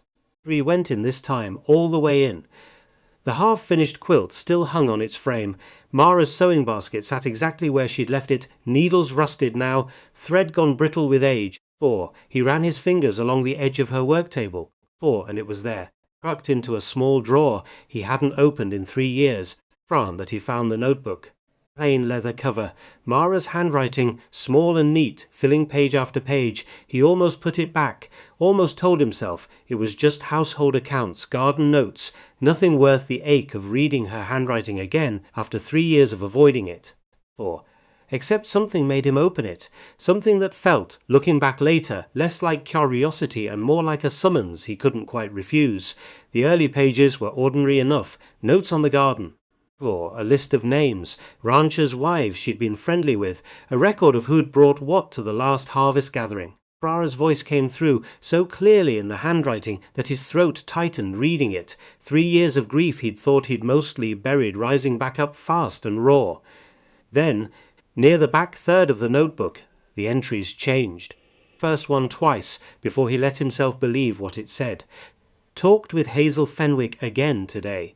She says her husband got the same visit we did last month. $50, or trouble comes calling. She's frightened, though she won't say so plain. I told her we're not paying either. Emmett's hands had gone very still on the page. He kept reading. Wrote to 3 more outfits south of the ridge. If enough of us refuse together, Crow fellow can't make examples of us all at once without drawing attention. He can't afford. There's strength in numbers, if folks can be convinced to trust each other enough to stand together instead of paying quiet and hoping he passes them by. Emmett's breath had gone shallow. He turned the page, hands shaking now in earnest. Emmett doesn't know I've been organizing this. He's got enough on his mind with the herd, and I didn't want to worry him until I had something solid to bring him, but I think we can beat this. I think if enough of us refuse together, this man loses his power over any single one of us. The last entry was dated 3 days before the fire. Meeting with 4 outfits tomorrow night at the Fenwick place. If we can get 6 more to commit, I believe we have enough to make Crow think twice about pushing further north. I haven't told Emmett yet. I will, once it's settled. He worries so much already, and I didn't want to add this until I had good news to bring him instead of just more fear. The notebook ended there, mid-sentence almost, the way a life ends when nobody warns you it's about to. Emmett sat on the floor of that sewing room a long time, the lamp guttering low beside him, the notebook trembling in hands that had gone numb, because the fire had come the very next night. The night before that meeting was supposed to happen. Everyone had always called it an accident.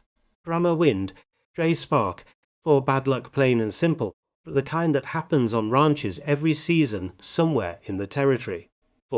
Except Emmett sat there now with 3 years of grief cracking open into something far darker. And he understood, with a certainty that turned his stomach to ice, that it had never been an accident at all. Braid found him there some time later. He didn't hear her come in, didn't hear anything until her hand rested gentle on his shoulder, and he looked up at her with a face he knew must have looked as broken as he felt. Emmett, what is it? He held the notebook up, hands still shaking. He was organizing the ranches, he said, voice cracking on nearly every word. Against Crow. She'd been at it for weeks. Had a meeting planned. The very night before the fire took her, he swallowed hard, the words scraping their way out. It wasn't an accident, Kaede. It was never an accident. He found out what she was doing, and he burned her for it. And I've spent 3 years grieving a woman I let myself believe died from bad luck, when the truth is somebody murdered her to keep her quiet. Kaede sank down onto the floor beside him, and for a long moment she didn't say anything at all. Sat with him, close, her hand still resting on his shoulder. Silence hold, what words couldn't yet manage. I am so sorry, she said finally. Don't be sorry. Emmett's voice had gone rough, dangerous, something hard and cold settling into his chest where the grief had lived for 3 years. Be angry with me. 4. Because I've spent 3 years mourning her like a tragedy, when I should have been mourning her like a war casualty. She was fighting him, Kaede, before either one of us ever knew his name, and I never even knew to be proud of her for it. You can be proud of her now, Cade said softly, and angry. Both at once. Grief does not require you to choose only one. Emmett looked at the notebook in his hands, for at Mara's careful handwriting, at a fight she'd started and never got the chance to finish. He took her from me, he said, the same way he tried to take everything from your father. Different countries, different reasons on the surface. 4. But the same man, deciding other people's lives, were his to burn down whenever they got in his way. Katie's hand tightened on his shoulder. Then perhaps, she said quietly, this was never 2 separate fights at all.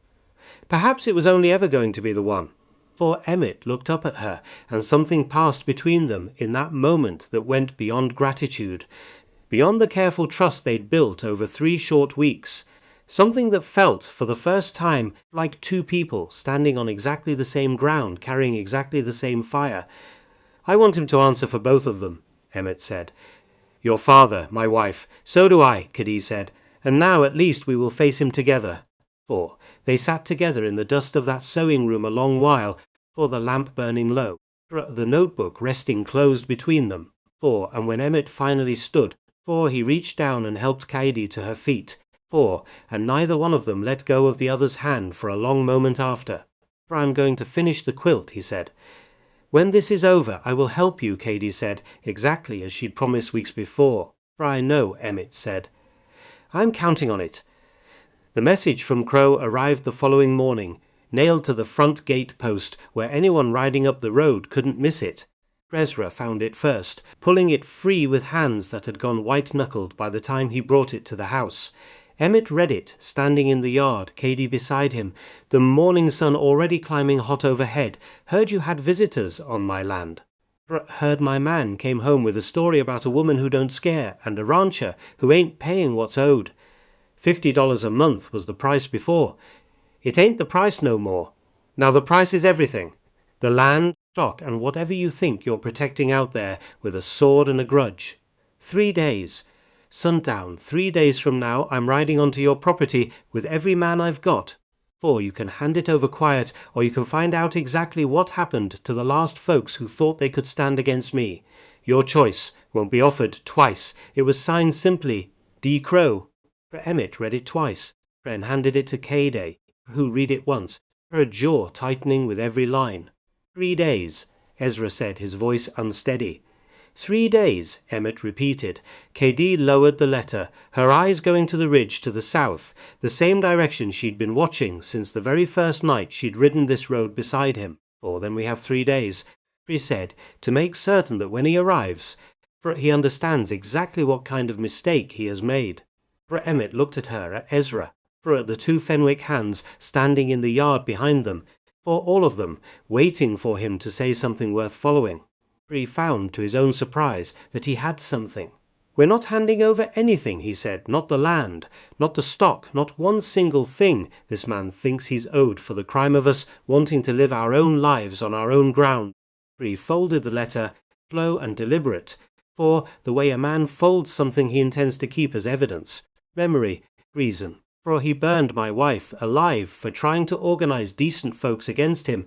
He tried to erase Kaed's father's whole world for standing on principle instead of bending to a government that wanted him gone. Man has spent 4 years believing nobody could ever make him answer for any of it. He looked around at the small determined group gathered in his yard. 3 days from now, he said, he finds out how wrong he's been. Nobody said anything for a moment. 4. Then Ezra straightened his shoulders, and one of the Fenwick hands nodded once, slow and firm, and Kaede stepped up beside Emmett, close enough that her shoulder brushed his. 3 days, she said again, softer this time, meant only for him. It is not very long. No, Emmett agreed. But it's enough, if we don't waste a single hour of it, same words she'd said to him weeks before, standing on this same porch with the threat still gathering somewhere out past the ridge. For he watched something flicker across her face, at hearing them handed back to her, something warm underneath all the grim determination. "Then let us begin," she said, wasting none of it.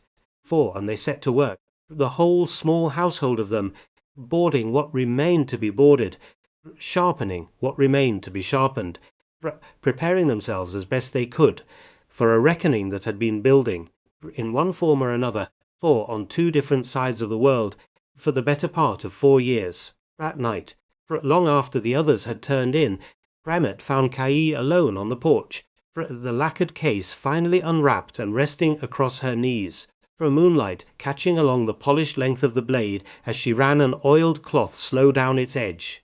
Pratt beside her without a word. "You're not scared," he said finally. "It wasn't quite a question. I did not say that." He looked over, surprised. 3 days ago I told you I was not afraid," she said, eyes still on the blade. "That was mostly true then. It is less true now." "Why now?" He was quiet a long moment, the cloth moving slow and steady along the steel, because before she said, "This was only my fight, that I carried alone. I expected to pay alone, one way or another, whatever the cost turned out to be." Looked up at him, and something in her eyes had gone soft in a way he'd rarely seen from her. "Now there is more to lose than there was 3 days ago. Now there is you, and Ezra, and a house with a garden I have only just begun to bring back to life." Her hand paused on the blade. Fear was easier when I had less to be afraid of losing. Emmett reached over, slow, and took her free hand in his. She let him. "We're not losing anything," he said. "Not this house, not each other. Not after everything it's taken to get here." "You cannot promise that." "No," he admitted. "But I can promise you I intend to fight like a man who believes it anyway." Rocky looked at him a long moment in the moonlight, and then for the first time since she'd stepped off that train 3 weeks ago, she leaned her head against his shoulder, the blade resting quiet across her knees, and let herself, for a moment, be something other than iron and readiness.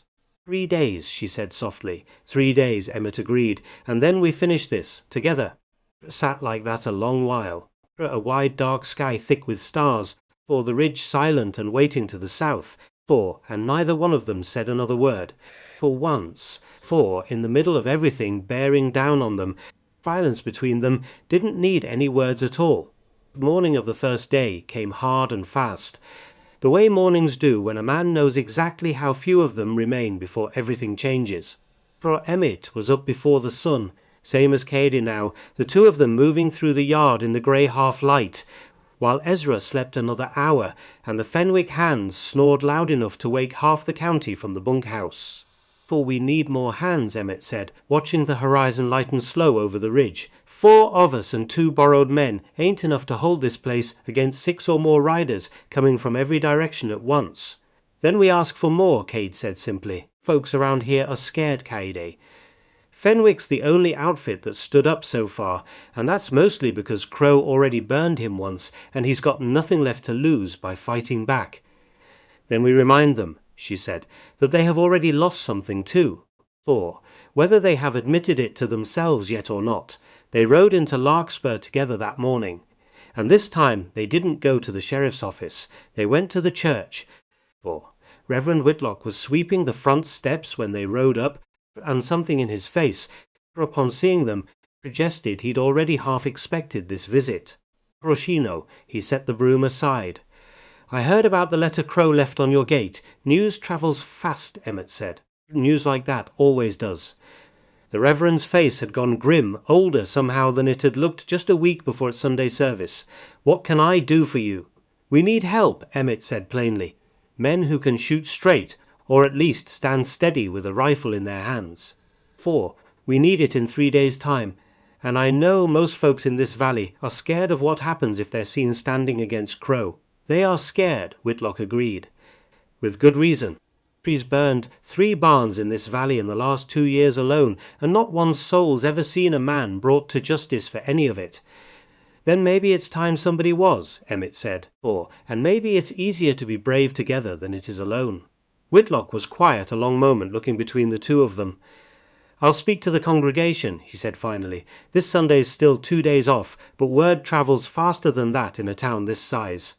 I can't promise you an army, Emmett, But I can promise you I'll ask, and I can promise you I won't let anyone forget what Mara tried to start before she wasn't given the chance to finish it. Emmett's throat tightened at that. You knew. She came to me too, near the end, Whitlock said gently. Ask for the church basement to hold her meeting in, if enough folks agreed to gather. For I told her she was either the bravest woman in this valley or the most foolish, and she told me she didn't see much difference between the two, most days. He managed a small, sad smile. I've thought about that conversation a great deal these past 3 years, Emmett. I'm glad, in a strange way, to finally understand what became of it. For they left the church with a promise, thin as it was, and rode toward Pruitt's store next, for where Otis was already waiting at the counter, having clearly heard the news through whatever invisible current carried gossip through Larkspur faster than any rider could manage.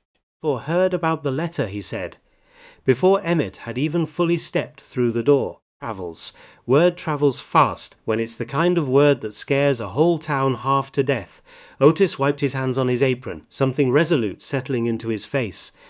I ain't much of a shot, Emmett. Never had cause to be, running a store instead of a ranch. But I got supplies, and I got a voice loud enough to make a fair bit of noise if noise is what's needed. Any noise helps, Emmett said. Then you'll have it. Otis glanced at Cade, something like genuine respect in his face now, hard won over 3 short weeks. And ma'am, for what it's worth, I was wrong about you that first day. Read wrong. I've thought on it a good deal since, and I mean to make up for it if you'll let me. For you may make up for it, Franz, for Cade said, for by standing where you say you will stand, for when the time comes. For I intend to, Otis said. And something in the plain steadiness of his voice told Emmett he meant it. For, by the time they rode back toward the ranch that afternoon, word had spread far enough that 2 more outfits had sent riders to say they'd stand with the Calloway place when the deadline came. Not many. 6 more guns, all told, counting Otis and a young cattle hand from the Ainsley spread, who couldn't have been older than 17, and looked terrified and determined in equal measure. For it wasn't an army. For it was, Emmett thought, riding home in the fading light, something better than that. For it was a valley finally deciding it had waited long enough. For they were nearly to the edge of town, for a wagon loaded with the last of the borrowed supplies. For, when a figure stepped out from the shadow of the livery stable, a hat pulled low, one arm still held stiff and careful against his side, and went to his rifle before he recognized the face. Curtis Vane. Didn't come here to start trouble. Rain said quickly, both hands raised. France, palms out. Swear it on, whatever you'll believe, I still got left worth swearing on. You've got some nerve, Emmett said. Though he didn't raise the rifle further. I know it. Vane's eyes flicked to Kaede, something like genuine shame crossing his weathered face. I owe you an apology, ma'am. Been meaning to say it proper for 2 weeks now, and kept losing my nerve. What I did in that store that was ugly. For I was drunk and stupid and meaner than I had any right to be, and you'd have been well within reason to leave that shoulder broke instead of just wrenched. Katie studied him a long moment, saying nothing, letting the silence do whatever work it needed to do. For I did not break it, she said finally, because I judged you worth the mercy, not because you had earned it yet.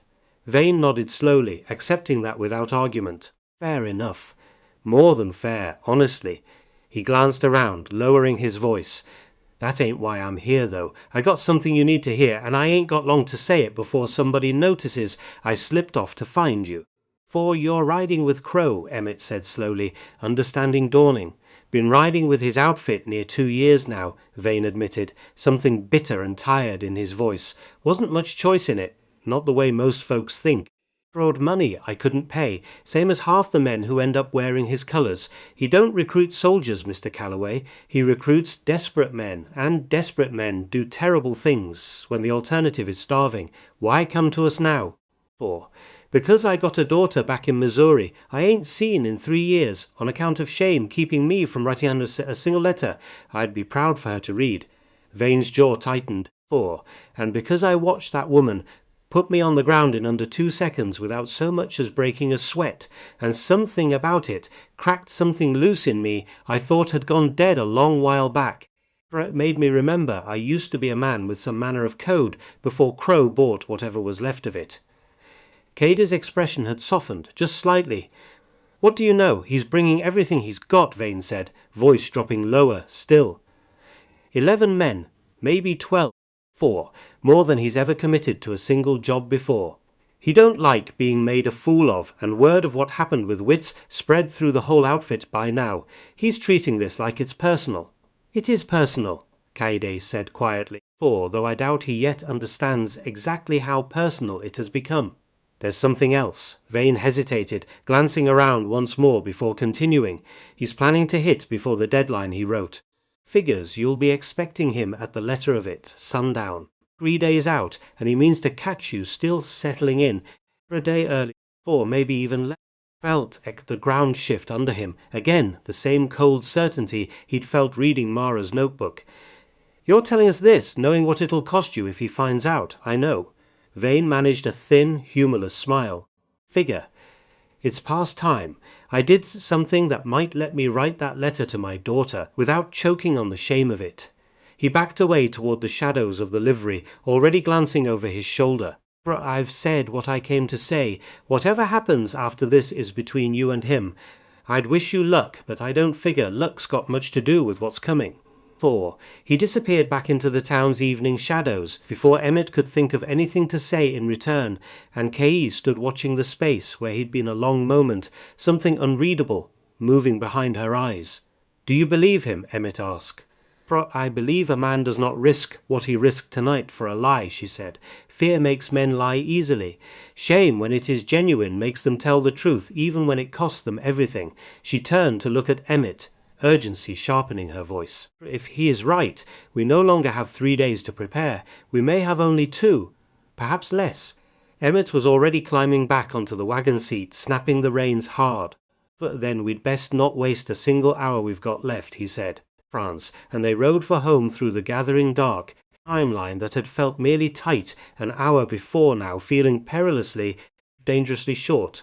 Second day belonged to training, start to finish, for every spare hour poured into turning a collection of ranchers and shopkeepers and frightened teenage cattle hands into something that might, with luck, hold a line when the moment came.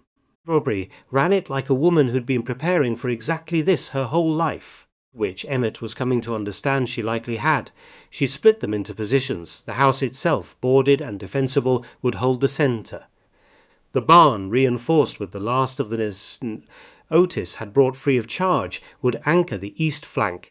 Through makeshift barricades of overturned wagons and stacked hay bales would cover the open approaches from the south and west, where Crow's riders were most likely to come, based on the tracks they'd already found twice along that stretch of fence. Fire in short bursts, she told the assembled group, standing in the yard with the morning sun climbing behind her, not wild volleys. A man who empties his weapon in panic is a man with nothing left to defend himself when the real danger reaches him. Breathe, fire, then reload and do it again, calm as you are able. Easy for you to say, muttered one of the Fenwick hands, a broad, quiet man named Harlan, who'd lost his own barn to Crow's fire and carried the memory of it plain on his face. You ain't never had a man shooting back at you before, I'd wager. Cade turned to look at him, and something in her expression made the whole yard go quiet. My father fought in a war that ended everything he had ever known, she said. I watched him train every morning after that. Not because there was another battle coming, but because stopping would have meant admitting the fight was truly over. I have carried a blade since I was old enough to lift one. Her eyes swept the group, steady, unflinching. I have never fired a gun at a man before. No, but I have faced death close enough to smell it on my own breath more than once. Fear does not frighten me, for it is simply a companion I have learned to work alongside. Harlan didn't have an answer for that. Nobody did.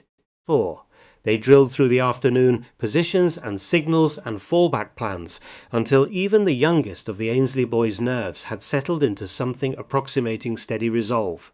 To his credit, had become something close to Kaede's second-in-command by that point, relaying her instructions with a confidence that would have seemed impossible 3 weeks earlier, back when he'd been the boy joking nervously on a train platform about mail-order brides. Late that evening, exhausted, before the group finally scattered to rest, for Emmett found Katie sitting alone by the barn, sharpening the smaller knife she'd used on Wit, for her movements slow and meditative in the fading light.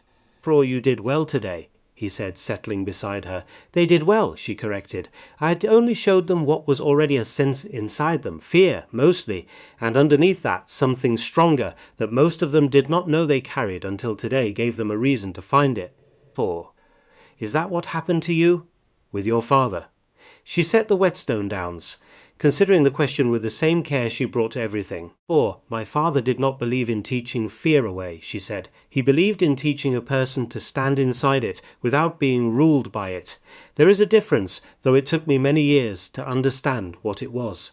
"Tell me about him," Emmett said. "More than the war, more than what he lost. Who was he before any of that?"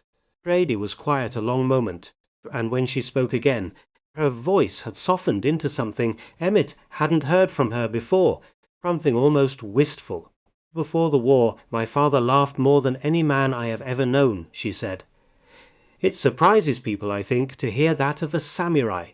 They imagine only the discipline, stillness." A small, genuine smile touched her mouth. "But he used to sing terrible songs while he worked in our garden, badly, on purpose, just to make my mother laugh until she could not breathe. He taught me to fish before he ever taught me to hold a blade. He believed a full life needed both the softness and the steel, and that a man who possessed only one or the other had not yet become whole." "Sounds like he'd have liked this ranch," Emmett said. "The garden, at least." "He would have loved it," Katie said, and for a moment her eyes glistened in the low evening light. "He would have made your terrible attempts at Japanese pronunciation into another one of his songs, and he would have laughed at you exactly as hard as he laughed at himself." Emmett smiled at that, a real one, warmth spreading through his chest despite everything gathering on the horizon. "I wish I could have known him." "I wish that too," Katie said softly. "For I think, in some strange way, he would have approved of you. Not because you are strong, though you are becoming that, but because you have chosen, twice now in 3 short weeks, to open a door you were afraid to walk through. For my father always said that was the harder kind of courage, the kind nobody writes songs about." They sat together as the last light faded from the sky, and Emmett found himself, for the first time, wishing they had more than one more day before everything came to a head. He reached over and took her hand again, and this time neither one of them let go for a long while. Trouble came sooner than the deadline on the morning of the second day, while half the makeshift defenders were still finishing breakfast in the yard. It started with a sound. Single gunshot, distant, for carried on the wind from somewhere south along the fence line, followed a moment later by the frantic drumbeat of a horse running hard. Everyone was on their feet in an instant, rifles coming up, the whole yard snapping from calm preparation into something taut and dangerous. For the rider turned out to be Deputy Jesse Voss, young and pale, blood soaking through his sleeve where a bullet had grazed his shoulder. "Emmett!" He nearly fell from his horse in his haste to dismount. "They hit us." "Two of Crow's men, scouting the same fence line your boy found tracks on before. I was riding the perimeter Sheriff Tanner asked me to watch, and they opened fire the second they saw my badge." "You hit?" "Just grazed. Winded worse than wounded." Hands shook as he pressed his good hand against the bleeding shoulder. "They ain't waiting for the deadline, Emmett. I think they're testing you.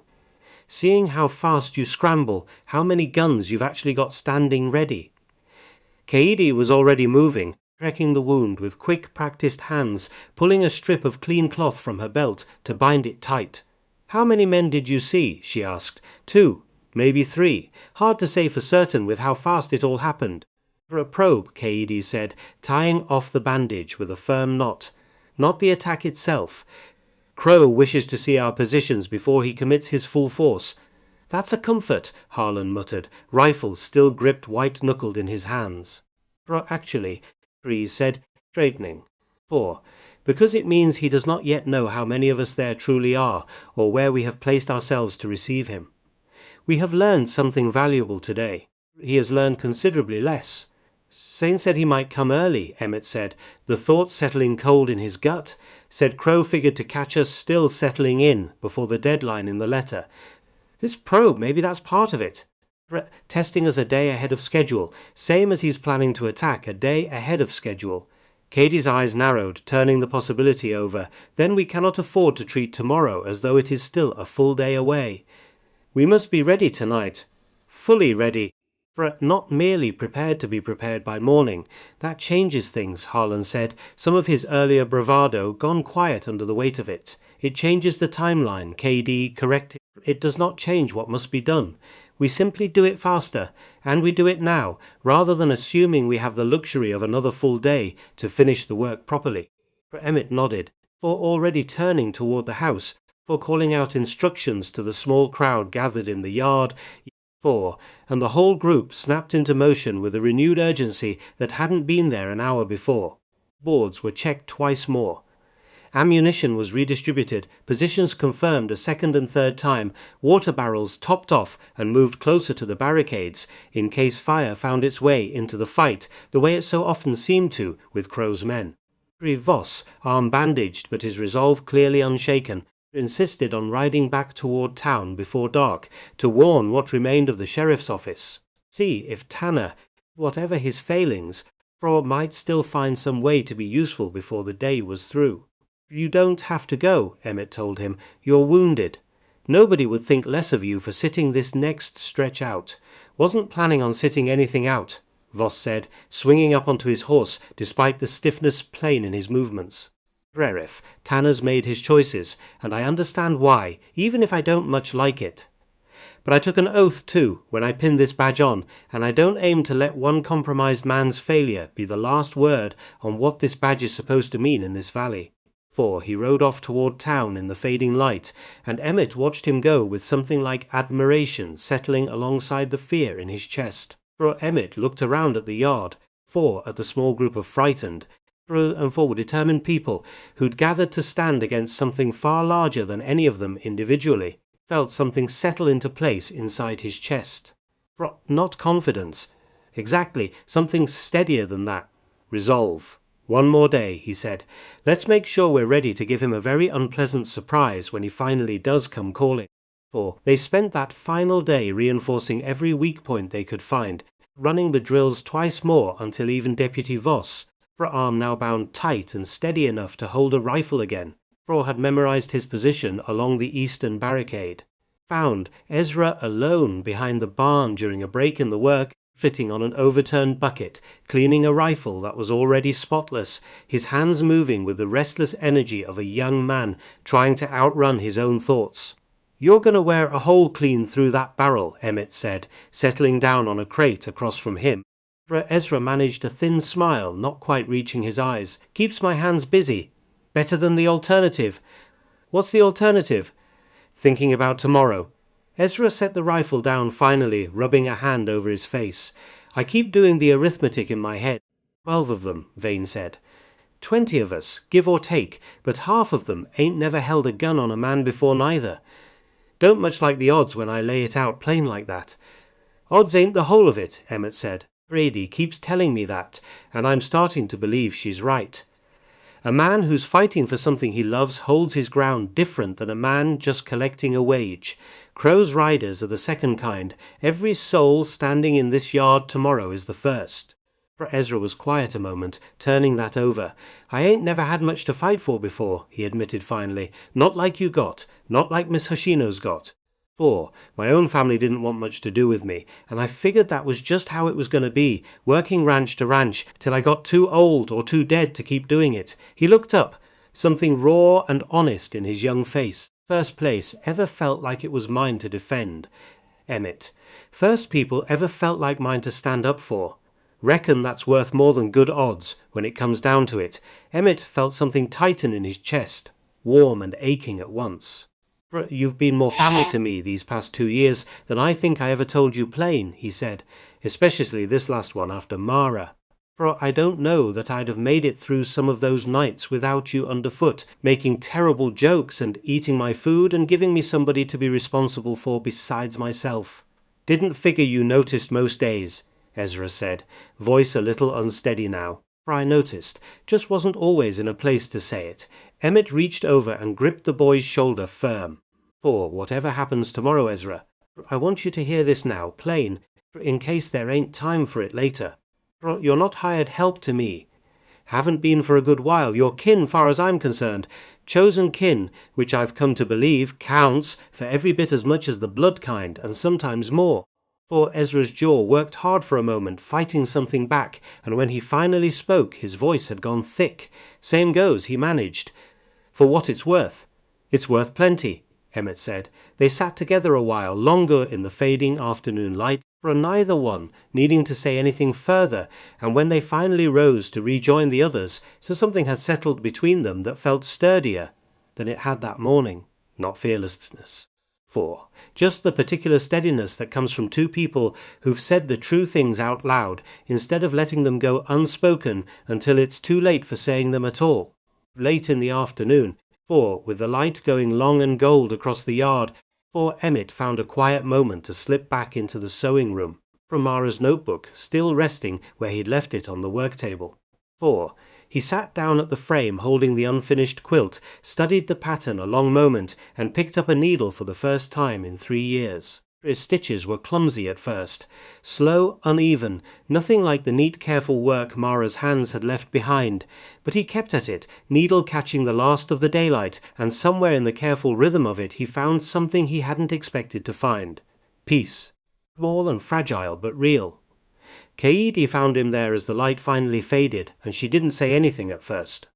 Pulled up a chair beside him, picked up a needle of her own, and began, slow and careful, to help him finish what Mara had started. They worked together in comfortable silence a long while, for the lamp burning steady between them, France, and when the last section of the pattern finally closed itself under their combined efforts, Emmett sat back and looked at the finished quilt with something thick and unexpected rising in his throat. "She'd have liked this," he said quietly. "Both of us finishing it together. I believe she would have," Kaede said. "Drink, perhaps. Ree would have liked you finding a way to keep living, for more than she would have cared about the quilt itself." For Emmett looked over at her in the lamplight, and something settled between them in that moment, quiet and certain, that neither one of them needed to put into words.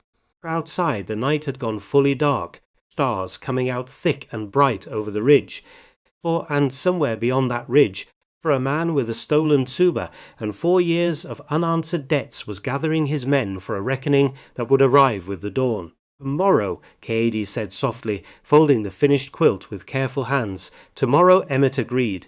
Neither one of them slept much that night, but for the first time in 3 long years, Emmett found he wasn't lying awake alone with his grief. He was lying awake beside something worth fighting for. And somewhere in that simple, terrifying truth, found more courage than he'd known he still had left to find. Before the house finally settled for the night, there had been supper. Strange, quiet, unexpectedly tender affair, the whole small household of defenders gathered around a table meant for 2, chairs and crates and overturned buckets pulled in from every corner of the house to make room for everyone who'd chosen to stay rather than ride home to an empty bed, with tomorrow bearing down on them all. For Constance had left behind bread enough for days.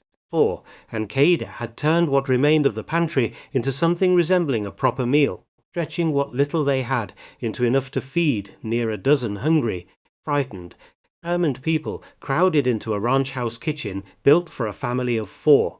Protis told stories about Larkspur's early days, half of them clearly exaggerated, all of them enough to draw a few tired laughs from a table that badly needed them. Harlan, quiet and grim most of the day, surprised everyone by producing a battered harmonica from his coat pocket and playing something low and mournful that somehow still managed to sound like hope. Ezra sat close by Kaede's side for most of the meal, peppering her with last-minute questions about grip and stance and the precise angle of a proper defensive strike, and she answered each one with more patience than Emmett would have managed after 2 exhausting days of preparation, something almost maternal in the careful way she corrected his form one final time before supper's end. Reverend Whitlock said grace before they ate, simple and unhurried, France, and for a moment, looking around the crowded table, Emmett found himself thinking that whatever the coming dawn held, this crowded table, For this borrowed harmonica, strange makeshift family gathered under one roof by circumstance and courage in equal measure was worth every bit of the fight ahead.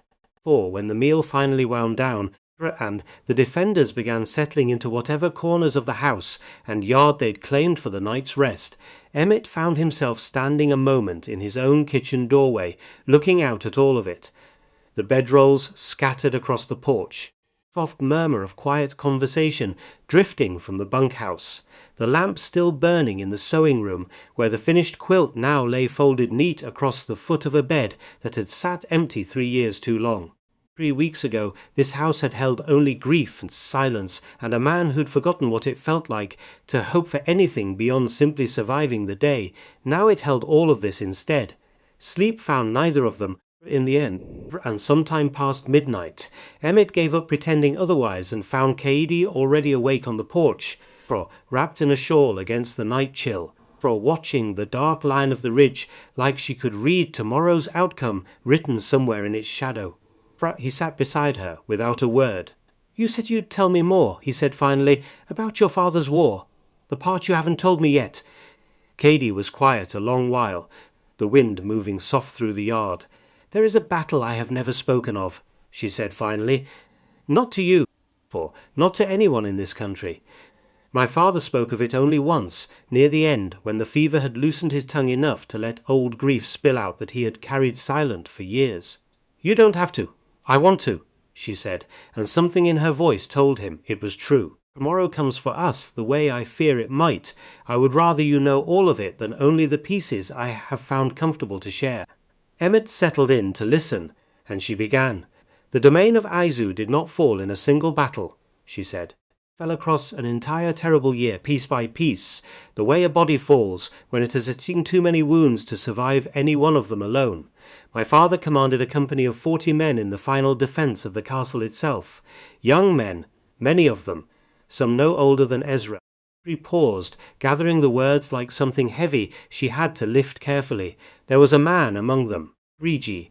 He had trained beside my father since they were boys together, sworn brothers in every way that mattered beyond blood itself. My father trusted him with his life 100 times over, and never once had cause to regret it." "Until the betrayal," Emmett said quietly. "Until the betrayal," Kaede agreed. "Reiji went to the Imperial forces 3 nights before the final assault, carried with him the full layout of the castle's defences, every weak point, every escape route, every hour the watch changed, and left the walls thin." Her hands had curled into fists in her lap, though her voice stayed even. "My father did not learn who had betrayed them until the assault was already underway, until men he had trained and fed and bled beside were dying in numbers that made no sense, unless someone had shown the enemy exactly where to strike. How did he find out? It was Reiji. Because in the chaos of that final night my father saw him, standing among the Imperial soldiers as they breached the eastern wall, not fighting against them, guiding them." Her voice had gone very quiet now, very controlled, the way a person speaks when the alternative is losing that control entirely. "My father called his name." Reiji looked at him across that burning courtyard, and for one moment, "My father told me," he saw something like shame cross his old friend's face. Then Reiji turned and vanished into the smoke, and my father never saw him again until the scar someone had given him from one of my father's own men, in the last moments before Reiji fled, was the only piece of him anyone in Aizu ever spoke of again. For Emmett sat with that a long moment, full weight of it settling over him. "That's the name," he said slowly. "Reiji, that's who we're looking for.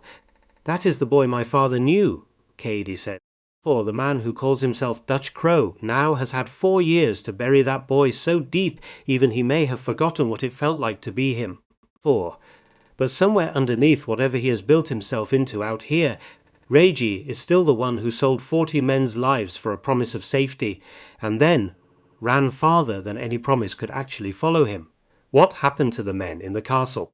"Most died that night," Kaede said. "My father survived because 3 of his own soldiers threw themselves between him and the Imperial blades before giving their lives, so their commander could carry word of the betrayal to whoever remained to hear it. He carried their names with him every day after that until the day he died. He made me memorize them too. though I have never spoken them aloud in this country until tonight. She turned to look at him, and in the moonlight, Emmett could see the tears she'd been holding back finally slip free silent. Face.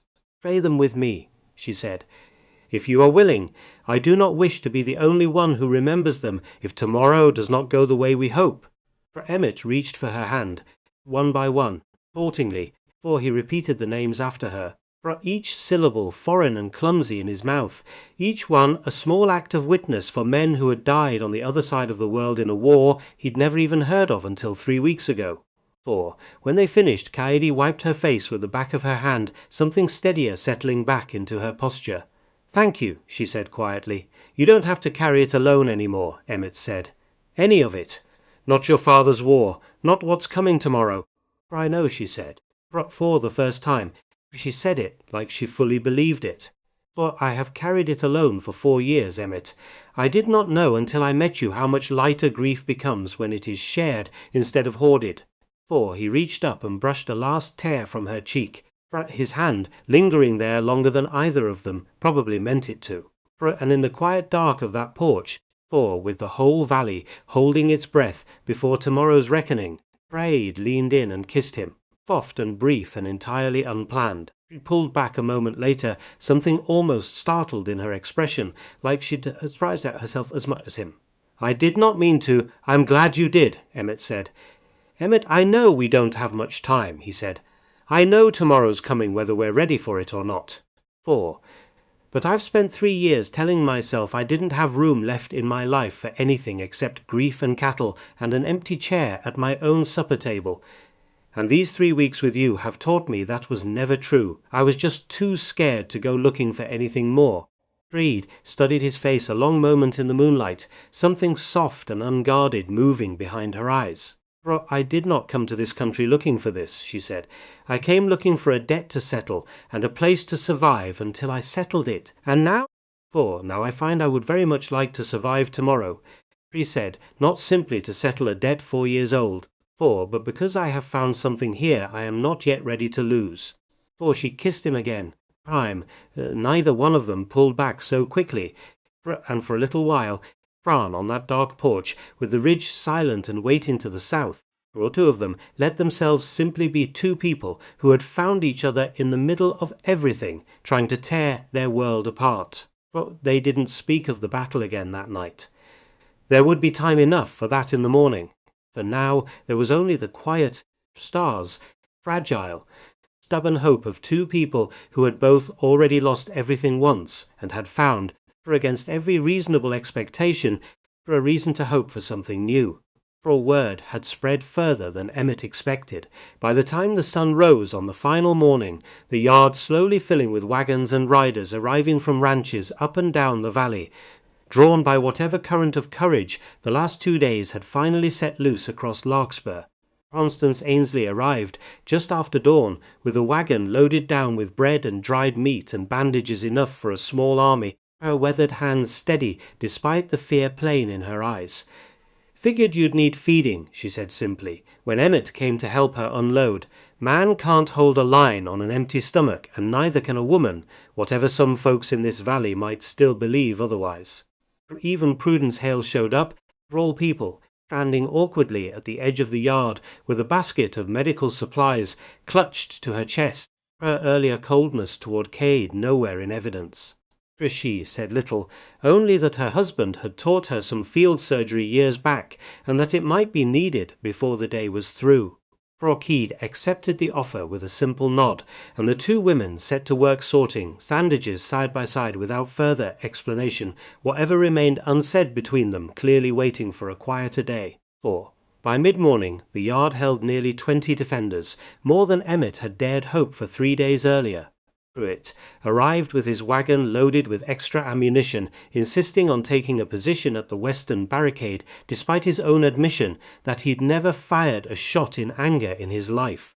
Reverend Whitlock came too, not to fight, he said, but to stand with them regardless, and to be there for whatever came after, whichever direction that turned out to be. Sheriff Tanner did not come, for nobody expected him to, though Emmett found himself in a small quiet corner of his heart, still hoping the man might find his way to some kind of redemption before the day was through. Constance Ainsley found Cady near the well while the others organized supplies, and for a long moment the older woman simply studied her, something thoughtful in her weathered face. "Emiko would be proud of you," she said finally, "for I knew her well enough, through our letters, to say that with some confidence." "I hope that is true," Cady said, "though I fear what is coming today may test whatever kindness she taught me rather more severely than either of us expected. May I ask you something plain?" "Please." "For that man you're looking for, the one who wronged your father." Constance's eyes were steady, kind, but unflinching. "If today ends the way you hope and he's standing in front of you, beaten, at your mercy, what will you do?" Cade was quiet a long moment, the question settling into her with more weight than she expected it to carry. "I have asked myself that question every day for 4 years," she said finally. 4, and I confess I still do not have an answer I fully trust. "Emiko used to tell her students something I've never forgotten," Constance said gently. "She said forgiveness isn't a gift you give the person who wronged you, for it's a door you open for yourself. The wrong doesn't get to keep living inside your chest, free, for the rest of your days." She reached out and touched Cady's arm lightly. "I'm not telling you what to do today, dear, for I don't imagine anyone could, and I wouldn't presume to try. I only wanted you to remember that whatever you choose, it doesn't have to be decided by the anger alone. There's room, even now, for the part of you your teacher tried so hard to nurture." For Cade looked at her a long moment, something moving behind her eyes that Emmett, watching from a distance, couldn't quite name. "Thank you," Cade said quietly. "I will carry that with me today, whatever else I carry alongside it." Constance patted her arm once more and moved off to help distribute the bread and bandages, and Cady stood a while longer by the well, looking south toward the ridge, her hand resting unconsciously on the hilt of the blade at her side.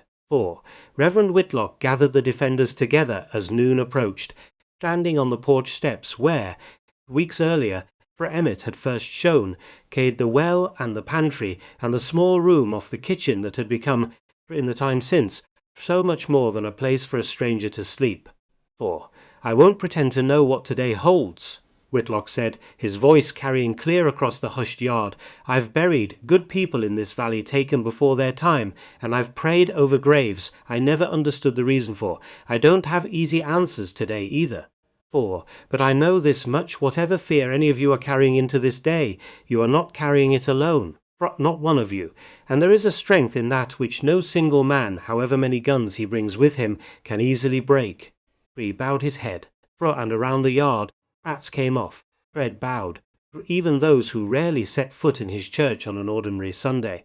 "Grant these people courage," he said simply. "Grant them mercy enough to remain who they are, even in the middle of what's coming.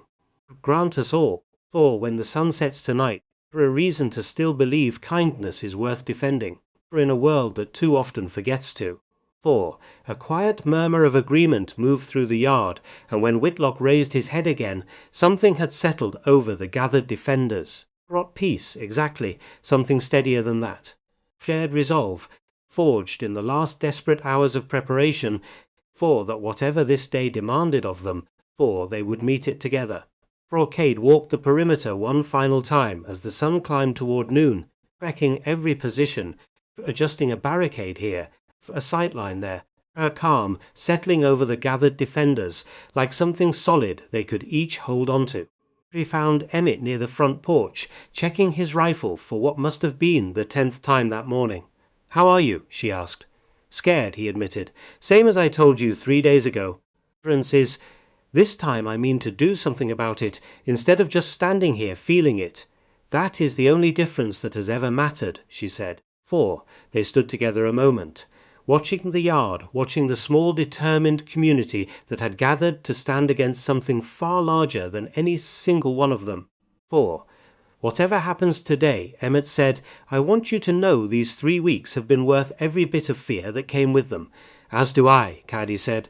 "Whatever comes when the sun sets tonight, know that I do not regret a single mile of the journey that brought me to this ranch."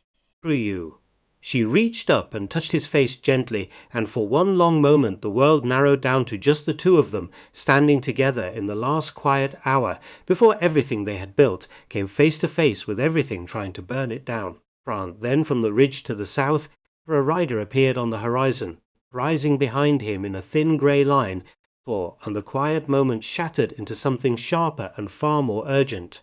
"They're coming," Ezra called from the barricade, voice cracking only slightly with the effort of staying steady. "Early. They're coming early." Emmett looked at Caid, and she looked back at him, something fierce and unshakable settling into her eyes. "Then we are ready," she said, drawing the katana free at last, the polished steel catching the noon sun in a thin, cold line of silver. Whatever hour he chooses to arrive." She turned toward the gathering dust on the ridge, and Emmett fell into step beside her, rifle raised, the whole yard behind them, bracing itself for whatever the day still had left to bring. Because the reckoning that had been building for 4 years, on 2 continents, across an ocean of grief and betrayal and quiet, stubborn hope, finally, shakably, arriving. They came over the ridge like a black tide, breaking loose from the hillside itself. 12 riders spread wide across the morning light, dust rising behind them in a column thick enough to blot out half the sky. Emmett's mouth went dry. Because there wasn't time left to be scared properly. There was only time to move. "Positions!" he shouted, and the yard that had felt crowded and almost festive an hour before turned instantly into something taut and silent and deadly. Strautist dove behind the western barricade. Harlan hauled the young Ainsley boy down flat behind a stack of hay bales, both of them white-faced, rifles shaking in hands that had never held one in anger. Reed was already moving toward the porch steps, the katana drawn, morning light catching along its edge in a thin and cold line. "Emmett." Her voice cut through the chaos, steady, anchoring. "Center position. Hold the house. I will draw as many of them toward the front as I can manage." "Caid, trust me," she said. Same 2 words from 3 weeks ago, same absolute conviction behind them. He trusted her. He'd trusted her from that first ride home from the station, though he hadn't understood it yet. Not really, not until this exact moment, with 12 armed men bearing down on everything he loved. The first shots came before Crozau's riders had even fully cleared the ridge. Warning shots, maybe, or maybe just men too eager for blood to wait for a proper distance. But either way, ground cracked across the yard, like the sky itself splitting open, and every defender flinched at once. And then, because Caid had drilled it into them for 2 straight days, every defender returned fire. It wasn't pretty, it wasn't the disciplined volley of trained soldiers, but it held. Barely, raggedly it held. 2 of Crow's riders peeled off from the main group, clutching wounded arms, wheeling their horses back out of range. Flank. Ezra's voice cracking with fear and adrenaline both. "They're coming around the barn," Emmett spun. 3 riders had broken off, circling wide toward the eastern barricade, where Deputy Voss and 2 of the Fenwick hands held position. He didn't think, he just ran. Because thinking was a luxury for men who weren't watching 3 armed riders bear down on people he'd sworn 3 days ago in his own yard to stand and hold with. He reached the barricade just as the lead rider cleared the barn's shadow, already levelled. And Emmett fired from the hip, no time to aim proper. Trot going wide, but close enough to spook the horse into a hard rear that sent its rider tumbling into the dirt. The second rider came on undeterred, and this time Emmett's shot found its mark clean, catching the man's shoulder and sending him sprawling backward off his saddle with a scream that cut short into a groan. The third rider hesitated, just for a moment, just long enough for Harlan finally finding his nerve to put around through the man's horse's flank and send both animal and rider crashing sideways into the barricade itself. "That's 2 down on this side," shouted, voice climbing with something that was almost, probably, excitement now instead of pure terror. For Emmett didn't have time to feel anything about it. He was already turning, scanning for the next threat, his whole body running on something faster and more certain than thought. Because he wasn't the same man who'd knelt frozen and helpless 3 years ago while his barn burned to the ground with everything he loved trapped inside it. He was something else now, someone who moved instead of froze, who fought instead of grieved, who understood finally for in the middle of gunfire and dust and the screaming of terrified horses, exactly what Cade had been trying to teach him, this whole time with a broom handle and a patience that had somehow never once run out. Fear didn't stop you, it just told you what mattered enough to fight for. A shout from the barn's far corner spun him around before he'd even finished the thought. Ezra, on the ground. A rider bearing down on him, pistol levelled, the boy's own rifle, knocked loose somewhere out of reach in the scramble. Emmett didn't think, for didn't calculate distance or odds or anything at all beyond the single, absolute certainty that he was not losing this boy today, for not after everything, not after 2 years of terrible jokes and quiet loyalty and a young man who'd chosen freely to call this ranch and this fight his own. He closed the distance at a dead run, rifle already swinging up, and fired from a range so close the report of it seemed to shake his own bones. Ryder went down hard, and Emmett was on him a half-second later, wresting the pistol from a hand still twitching with the shock of impact, turning immediately to haul Ezra up by the collar. "You hit?" No, I'm Ezra's voice came out shaking, disbelieving. "He had me dead, Emmett. Had me clean dead, and talk about it later to..." Emmett shoved the boy's rifle back into his hands, already scanning for the next threat. "Stay close. We finished this together, same as we started it." Nodded hard, something fierce and grateful passing over his young face, France, and the two of them moved back toward the fighting shoulder to shoulder, and Emmett understood, in that single suspended moment, that whatever fear had once kept him, kneeling helpless on a porch, while everything he loved burned around him, that man was well and truly gone now, burned away himself in the crucible of this single terrible necessary morning. Near the front of the house, Cady moved through Crow's remaining riders like something out of a story nobody in this valley had words for yet. She wasn't fighting the way Emmett fought, desperate and reactive, spending every ounce of will just to keep pace with the chaos. She moved through it, around it. 2 riders came at her from either side, pistols drawn, and she was already gone from where they'd aimed before. Either shot found anything but empty air, her blade catching the first man's wrist in a strike so precise his pistol simply fell from fingers that no longer answered him. Second rider she didn't strike at all. She simply stepped inside his horse's charge, close enough that his pistol swung wide and useless over her shoulder, and drove the flat of her blade hard against the animal's flank, sending horse and rider both careening off course into the dust. It would have been terrifying, watching a woman move through armed men like that. Instead, to the defenders who caught glimpses of it between their own desperate exchanges of fire, it was the single thing keeping them upright. Because if she wasn't afraid, standing at the center of all of it, with steel instead of a gun, then maybe, fight wasn't as hopeless as the 12 riders on the ridge had made it seem an hour before. Then Dutch Crow himself rode into the yard. Emmett recognized him instantly, though he'd never laid eyes on the man before that moment. Recognized him from the jagged scar running ear to chin, the same one Cady had described weeks ago on a quiet porch, the same one that marked him as something far older and far darker than the outlaw reputation that preceded him. Crow reined his horse hard, taking in the chaos of his own failing raid with something like disbelief crossing his scarred face. Cries swept the yard, past the wounded men, past the barricades holding firmer than any report had led him to expect, and landed finally on Cady. When very still, he said, and something in his voice had gone strange, almost hollow. "Wit told me about a woman with a sword. Didn't believe him, figured he was drunk or scared or both." Cady stepped forward, katana still raised, blood not hers dark along the last few inches of the blade. "Ragey," she said. The name landed like a physical blow. Crow's whole body flinched, some old instinct rising up under 20 years of buried shame, and for one long moment the battle around them seemed to fade into something distant and unimportant. "Nobody's called me that," he said, voice rough, "in a very long time." "I have carried it for 4 years," Cady said, "waiting for the day I would finally have cause to say it to your face." Crow swung down off his horse, slow, deliberate, some of his earlier bravado draining out of him and leaving something older and more exhausted in its place. "Yetika's daughter," he said. "Not quite a question. A recognition. Arriving late. arriving heavy. You've got his eyes. Always did wonder, if he ever had children, whether they'd inherit that same look he used to give a man right before he beat him fair in a training match. Do not speak his name, Cady said, voice iron. For I knew him better than any man alive, Crows said. Something raw breaking through the surface now. Better than you did, maybe.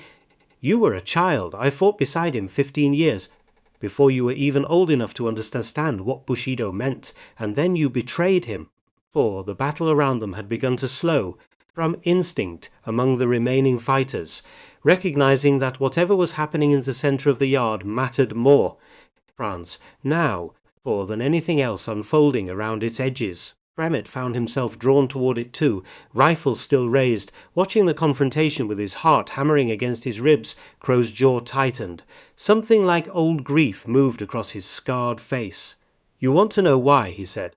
For after all these years hunting a description and a scar across an entire ocean, you deserve to hear it, I suppose, before whatever happens next. I am listening. They had my sister. Crow's voice cracked, just slightly, on the word sister. For Imperial forces took her from our village 3 days before the final assault. Told me plain the layout of the castle, for they'd send her back to me in pieces, for one at a time, for until I gave them what they wanted regardless. Hands had begun to shake, for I went to your father first, told him what they'd threatened, begged him to let me surrender the position honourably, evacuate what men we could, save what lives were still savable instead of dying for stones and pride. And what did he say? Cady asked, though something in her voice suggested she already knew. He said honour mattered more than one girl's life. Crow said years of buried grief finally spilling loose. Said Bushido did not bend for threats, however cruel. Said if I gave them what they wanted, I would be betraying 40 men who trusted me with their lives, for the sake of one woman who might already be dead, regardless of what I chose. The yard had gone almost entirely silent now, the last scattered gunfire fading as both sides seemed to sense the weight of what was unfolding at its centre. I chose her, Crow said, for the first time. Something like real anguish broke through the hardened outlaw's face. For I chose my sister over 40 men, and a domain that was already lost, regardless of anything I did, and I have spent every single day since wondering if I made the only choice a decent man could make, or the worst mistake of my entire miserable life. Reed stood very still, the katana no longer quite so steady in her grip. Did you save her? She asked quietly. Your sister? Was it worth it? Crow's face crumpled, old grief, finally cracking through 20 years of hardened distance. She was already dead, he said, voice barely above a whisper. They killed her the same night, before I'd even finished telling them what they wanted to know. Used her as leverage they'd never intended to honour. I betrayed 40 men, watched your father's whole world burn to ash, and I did not even manage to save the one life I traded it all for. The silence that followed stretched long and terrible. I have spent 4 years running, Crow said, for building this empire of fear and $50 fees and burned barns because it was easier to be feared than to face what I actually was, a man who traded honour for nothing, who killed 40 men and saved no one. Cady's blade lowered slightly, though her grip remained steady. That does not excuse what you have done since, she said. The Fenwicks, this man's wife. She glanced briefly toward Emmett. Whatever grief drove you to Azu's betrayal, nothing excuses the man you chose to become afterward. For I know that, Crow said, and there was no argument left in him now, for only exhaustion. For I have known it every single day. I simply did not know how to stop being him once I had started. Cade stood there a long moment, the blade held loose now at her side. 4 years of carried grief and purpose colliding. In this single suspended moment, truth, far more complicated than the simple vengeance she had crossed an ocean expecting to find. Because this was the moment. She understood that much clearly, even through the storm of grief and old fury threatening to drown out every other thought in her head.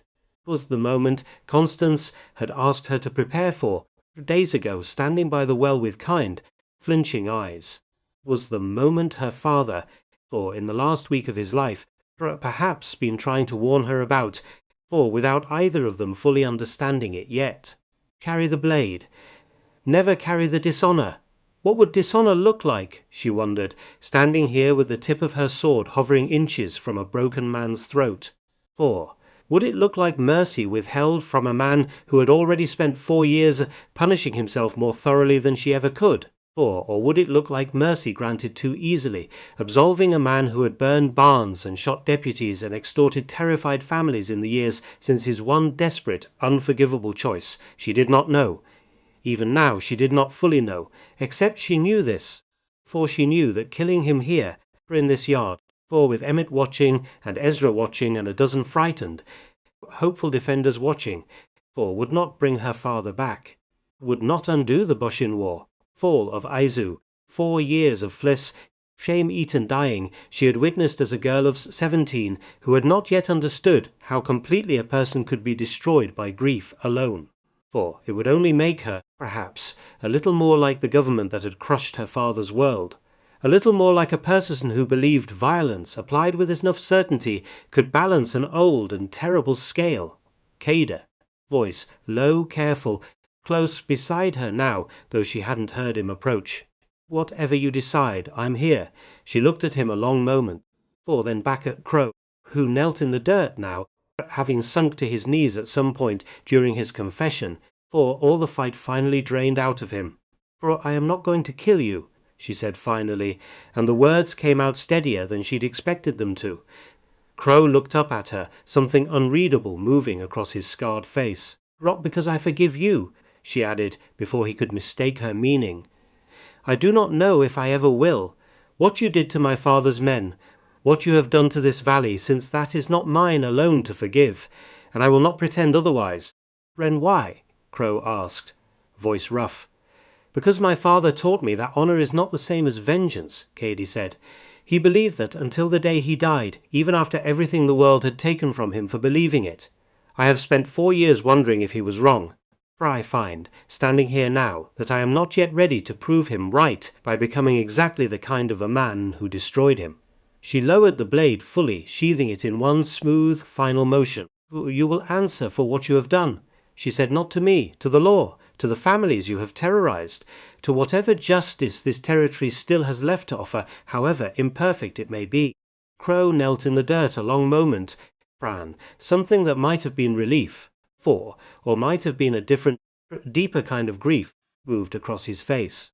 10 years, he said quietly. I expected to die by a blade with your father's crest on it. I do not know what to do with mercy instead. Neither do I, fully, Cade admitted, but I intend to find out. And I would rather spend my life learning that lesson than spend it becoming someone I no longer recognize. Around the yard, the last scattered fighting had stuttered to a full stop. Crow's remaining riders, seeing their leader disarmed and kneeling, losing whatever will they'd had left, to continue a fight already so clearly lost. One by one hands went up, weapons dropped into the dirt. Emmett moved fast then, rifle up, directing the defenders to gather the surrendered men, for bind what wounds needed binding, cure what prisoners needed securing, and in the sudden flood of practical necessity, the enormous weight of what had just happened between Cade and Crow seemed to settle, slowly, into something the whole yard could finally begin to process. For it was Ezra who spotted the riders coming up the road from town. A full 10 minutes later, once the last of the immediate chaos had been contained. Riders, he shouted, rifle coming back up on reflex. Hold your fire, Emmett called, squinting against the morning sun. That's Tanner's badge. And he paused, disbelief crossing his face. That's near every deputy the man's got left. Sheriff Amos Tanner rode into the yard at a hard gallop. 5 deputies close behind him, swung down off his horse before it had even fully stopped. Face pale, urgent, stripped of the careful composure Emmett had known him wear for years. Frost came to town last night, Tanner said, breathless. Told me everything. About Crow, about the leverage he's had on me, about what was coming for this ranch. He looked around the yard. At the bound prisoners, Crow himself kneeling defeated in the dirt, and something in his face crumpled with a shame he no longer tried to hide. I've spent 2 years telling myself I didn't have a choice. Watching Voss ride out anyway, knowing exactly what he was risking, I realized I'd just be telling myself a story that let me keep sitting behind that desk doing nothing. For you're a little late, Sheriff, Creed said, for though there wasn't much heat left in it. For I know it, Tanner said. Wired the Territorial Marshal's office at first light this morning, told them everything, resigned my post before I'd even finished sending the message. Figured a man can't keep wearing a badge he's already failed too many times to trust himself with. He looked toward Crow. But I got here fast as I could, once I understood what kind of man I'd been protecting all this time, and I mean to see this through properly, whatever's left of my authority to see it through with. Kaidi studied him a long moment. Late, she said finally, than never arriving at all. Anna nodded, something like gratitude in his tired eyes, and set immediately to the grim, pressury work of taking Crow and his surviving men into formal custody. Franz, Emmett noticed, considerably steadier now than they'd been sitting behind that desk 2 weeks earlier. For the wounded were tended first, before anything else could matter. Prudence Hale moved through the yard with the calm efficiency of a woman who had clearly done this kind of work before, her earlier coldness toward Cade, a distant memory now as the two of them worked side by side, binding wounds, fetting a broken arm, stitching a gash along Harlan's forearm, while he gritted his teeth and swore softly under his breath. Pretty Voss, burned out, had ridden through most of the night to bring Tanner word. His own wound reopened twice in the effort, and he sat now on the porch step, pale but grinning despite the pain, accepting Ezra's clumsy, grateful attempts at thanks with the good humour of a man who understood exactly how close the whole valley had come to a very different outcome. For Emmett found himself standing over the man he'd shot in the shoulder earlier, one of Crow's riders, young enough that his terror looked almost childlike now that the fight had drained out of him. "You didn't have to be here," Emmett said, not unkindly. "Whatever debt or desperation brought you into Crow's outfit, you had a choice, same as the rest of us." Didn't feel much like a choice, the young man said, wincing as Prudence tightened the bandage on his shoulder. "Man like Crow don't exactly leave a lot of room for saying no." "Maybe not," Emmett allowed, "but you're alive to make a different choice from here forward." Not every man in this valley today can say the same. The young rider didn't have an answer for that, and Emmett didn't press further. Exhaustion and the slow-draining adrenaline of survival settling over him heavier with every passing minute. Prudence Hale found Kay near the well, both women's hands still stained from the morning's grim work, and stood a moment before speaking, something clearly weighing on her that she seemed uncertain how to voice. "I judged you unfairly," she said finally. "That first Sunday on the church steps I told myself I was being cautious, protecting what I understood of this valley. Watching you today, watching what you did for people who'd barely earned your trust. Yet I understand now I was simply being small. You were afraid," Cady said without judgment. "Fear makes small people of most of us. At one time or another, I have been guilty of it myself in different forms." Still, Prudence's hands twisted the hem of her apron, an uncharacteristic nervousness in the gesture. "I'd like to start again if you'll allow it. Properly, this time." Cady studied her a long moment, then extended her hand, still faintly marked with the morning's work. "I would like that," she said simply. Fran, and something settled between the two women that felt, however small a beginning, like the start of something considerably better than what had come before. Sheriff Tanner, once the last of the wounded had been settled and the prisoners secured, found Deputy Voss still sitting on the porch steps, and lowered himself down beside the younger man with visible effort, the weight of the day catching up to him all at once. "You did what I should have done weeks ago, Tanner," said quietly. "Rode through the night on a wounded shoulder because it was the right thing to do, not because anybody was making you." "Wasn't nothing more than the job asks of any of us," Voss said, though a faint flush coloured his tired face at the praise. "It was considerably more than that, and you know it." Tanner was quiet a moment, something resolved settling into his tired features. "I already sent word to the Territorial Marshal this morning, resigning my post. Figured, given everything, you ought to know you're the one I recommended to fill it." Voss stared at him, clearly caught off guard. "Sheriff, I'm barely—" "You're exactly what this valley needs," Tanner said. a man who rides toward danger instead of finding reasons to sit behind a desk pretending he doesn't see it. For I spent 2 years being the second kind of man, and I watched what it nearly cost every family in this valley. I'd rather see the badge on someone who's already proven, in the space of a single terrible night, which kind of man he actually is. Frost didn't have words for that right away, and Tanner didn't seem to need any. Rising slowly and clapping the younger man once on the good shoulder before walking off to help finish loading the last of the prisoners. Leaving behind him a small, quiet moment of a torch being passed from a man who had failed the valley once to one who had already, in his very first real test, refused to fail it at all. By mid-afternoon, the last of the wounded had been stabilized.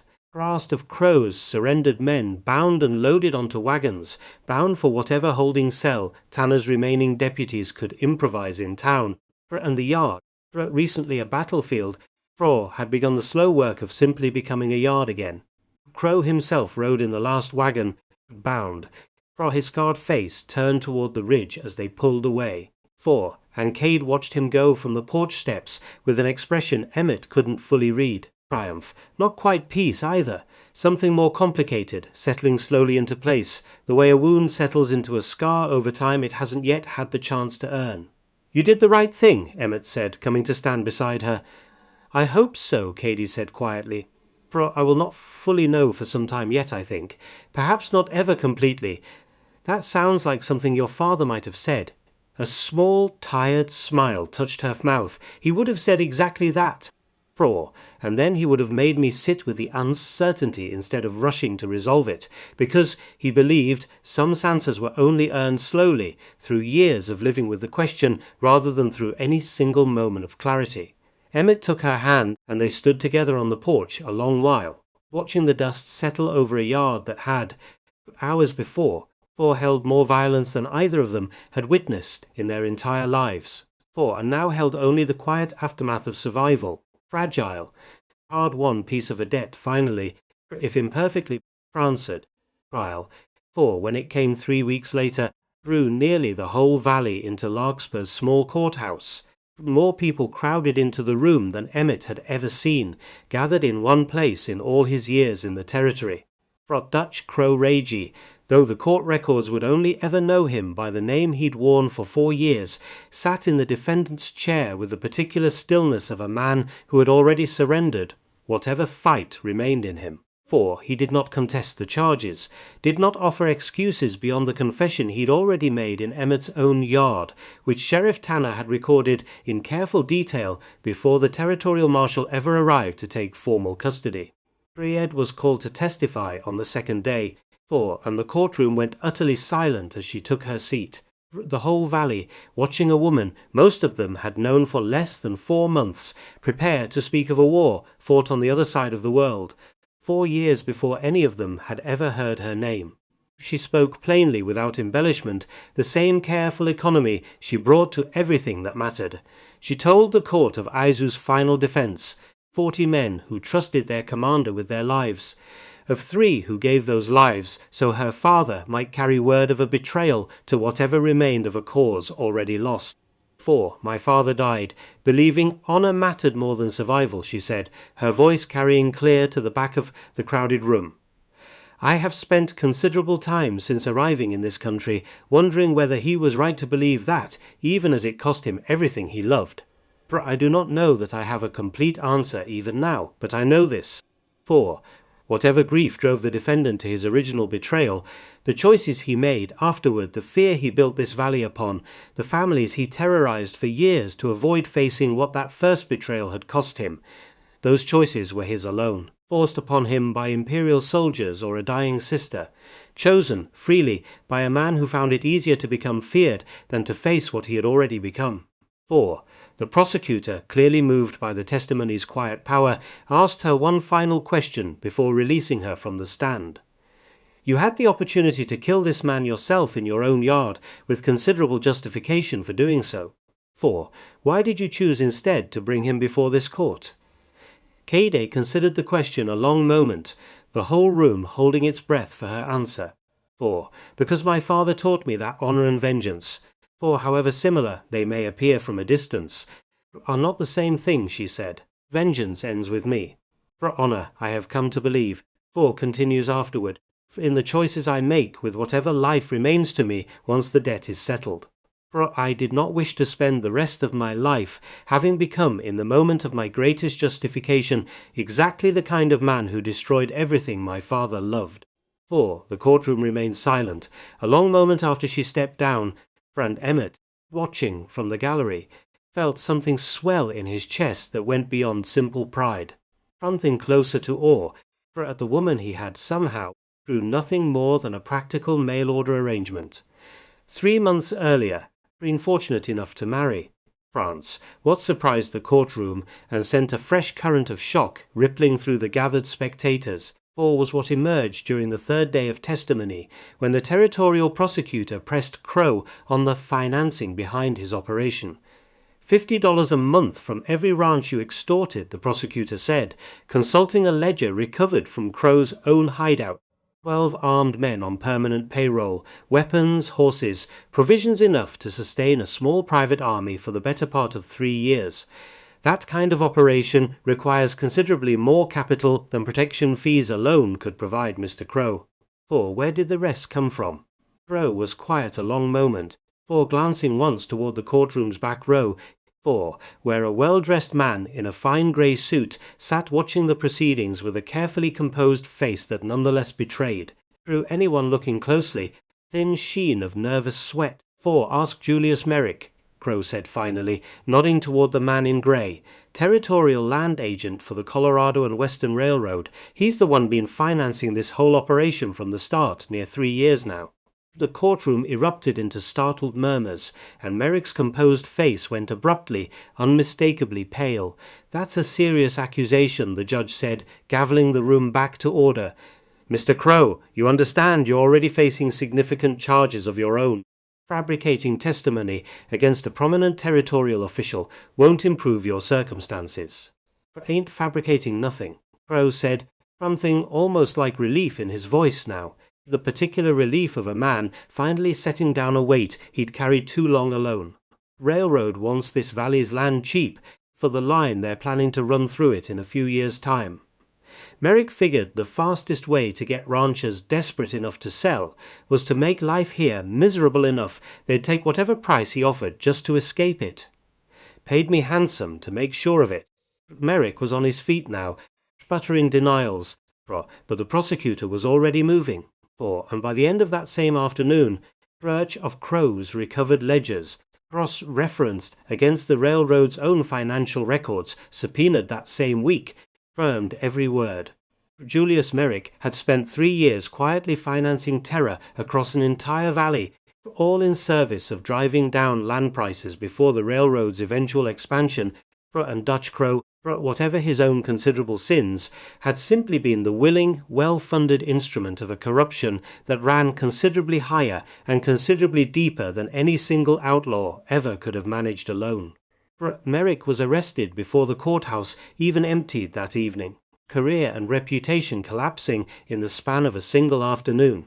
And the valley, Emmett thought, watching it all unfold from the gallery beside Kaede, finally understood the full shape of what it had actually survived.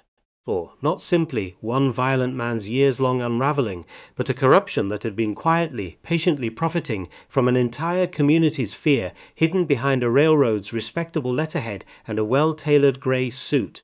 The news spread through Larkspur faster than any story the town had carried in years, France, and something in the valley's collective understanding of the past 3 years seemed to shift overnight.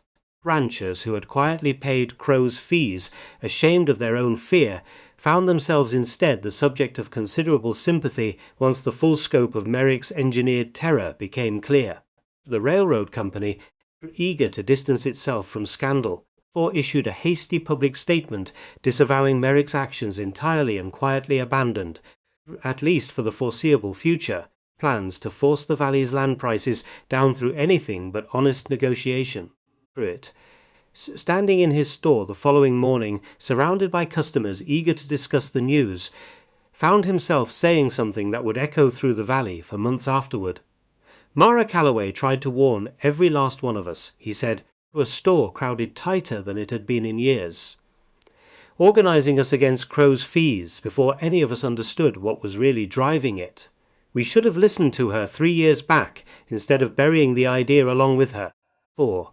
Word of that reached Emmett within the week, second-hand, through Constance Ainsley, who delivered it with a gentleness that told him she understood exactly what it would mean to him.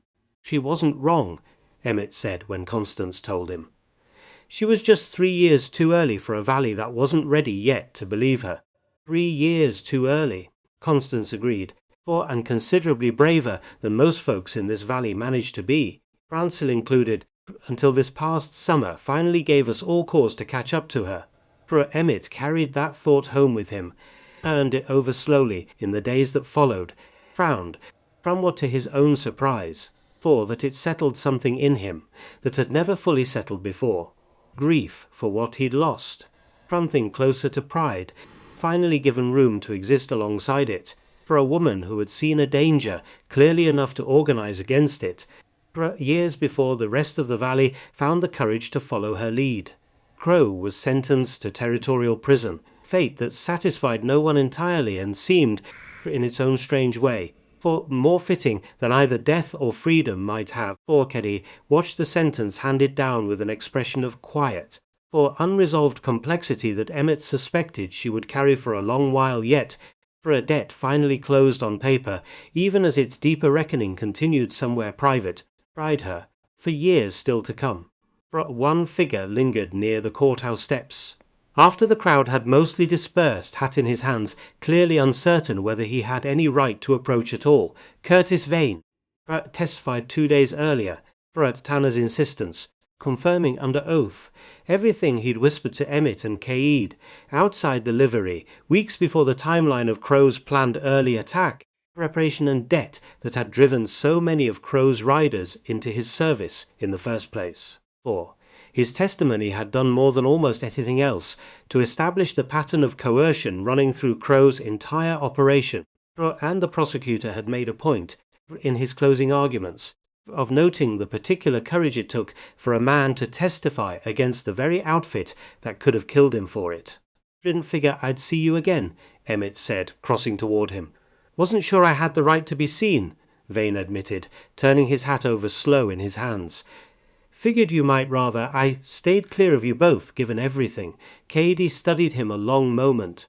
You risked considerably more than most men in that courtroom, testifying as you did. That is not nothing. Judge saw fit to let me walk free of the charges, on account of the testimony and Sheriff Tanner speaking up for what I'd done, warning you both ahead of the attack. Vane's voice had gone rough, something like disbelief still sitting in it. Wrote that letter to my daughter. Finally.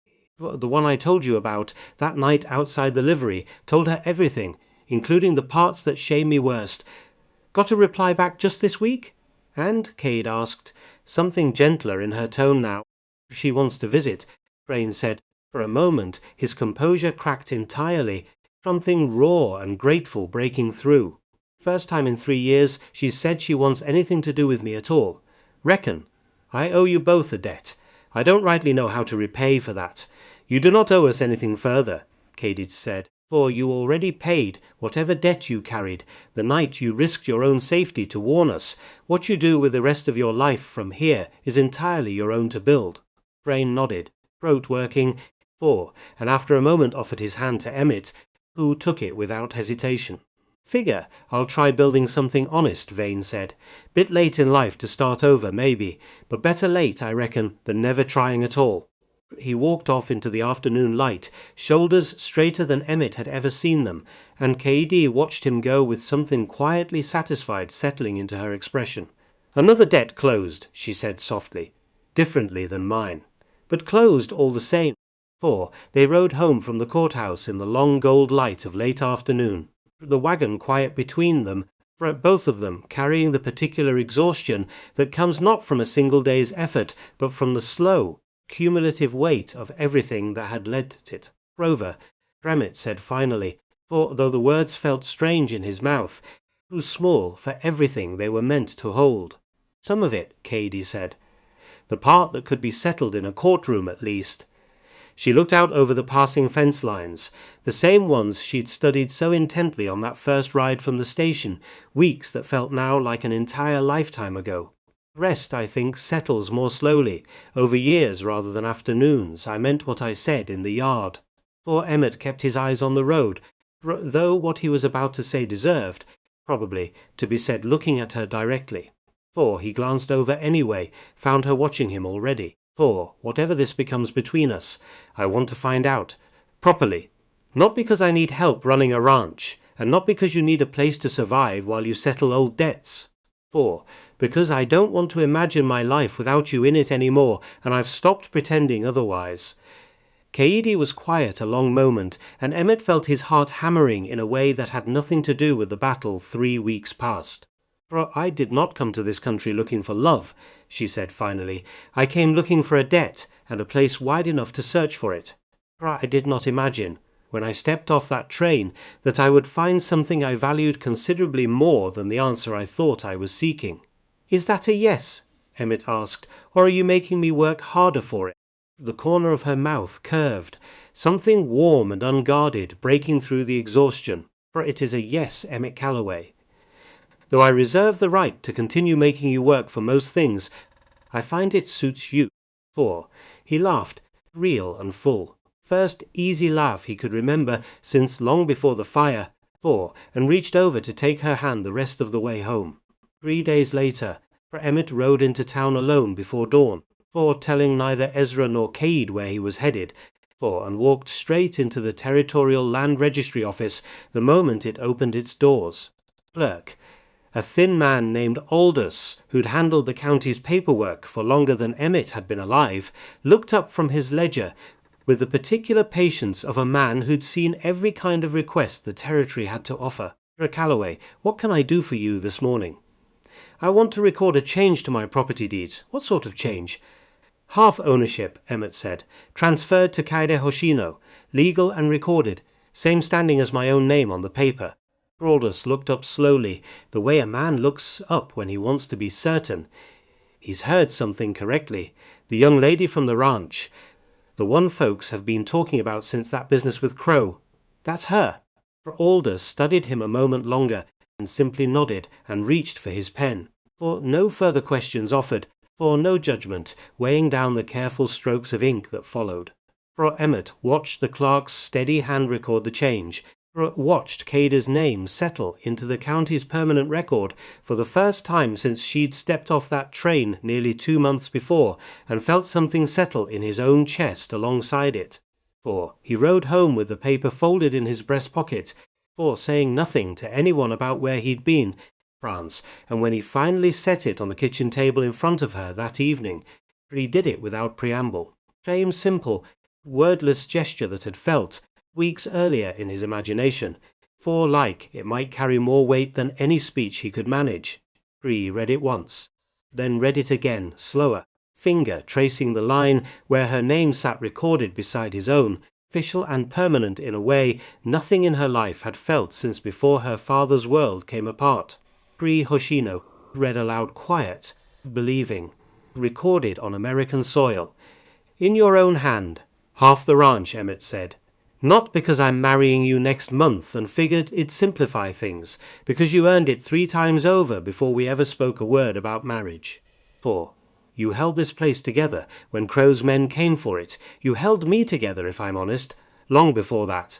Kaede looked up at him, something bright and unguarded in her eyes that he'd rarely seen from her, even in their most private moments. Sure, you know what this means, she said softly. A woman who will not be managed. Who follows a code you will spend the rest of your life only partly understanding, who still carries a blade she expects you to respect, whatever peace this valley has found. I understand enough, Emmett said, and I intend to spend the rest of my life learning the rest of it.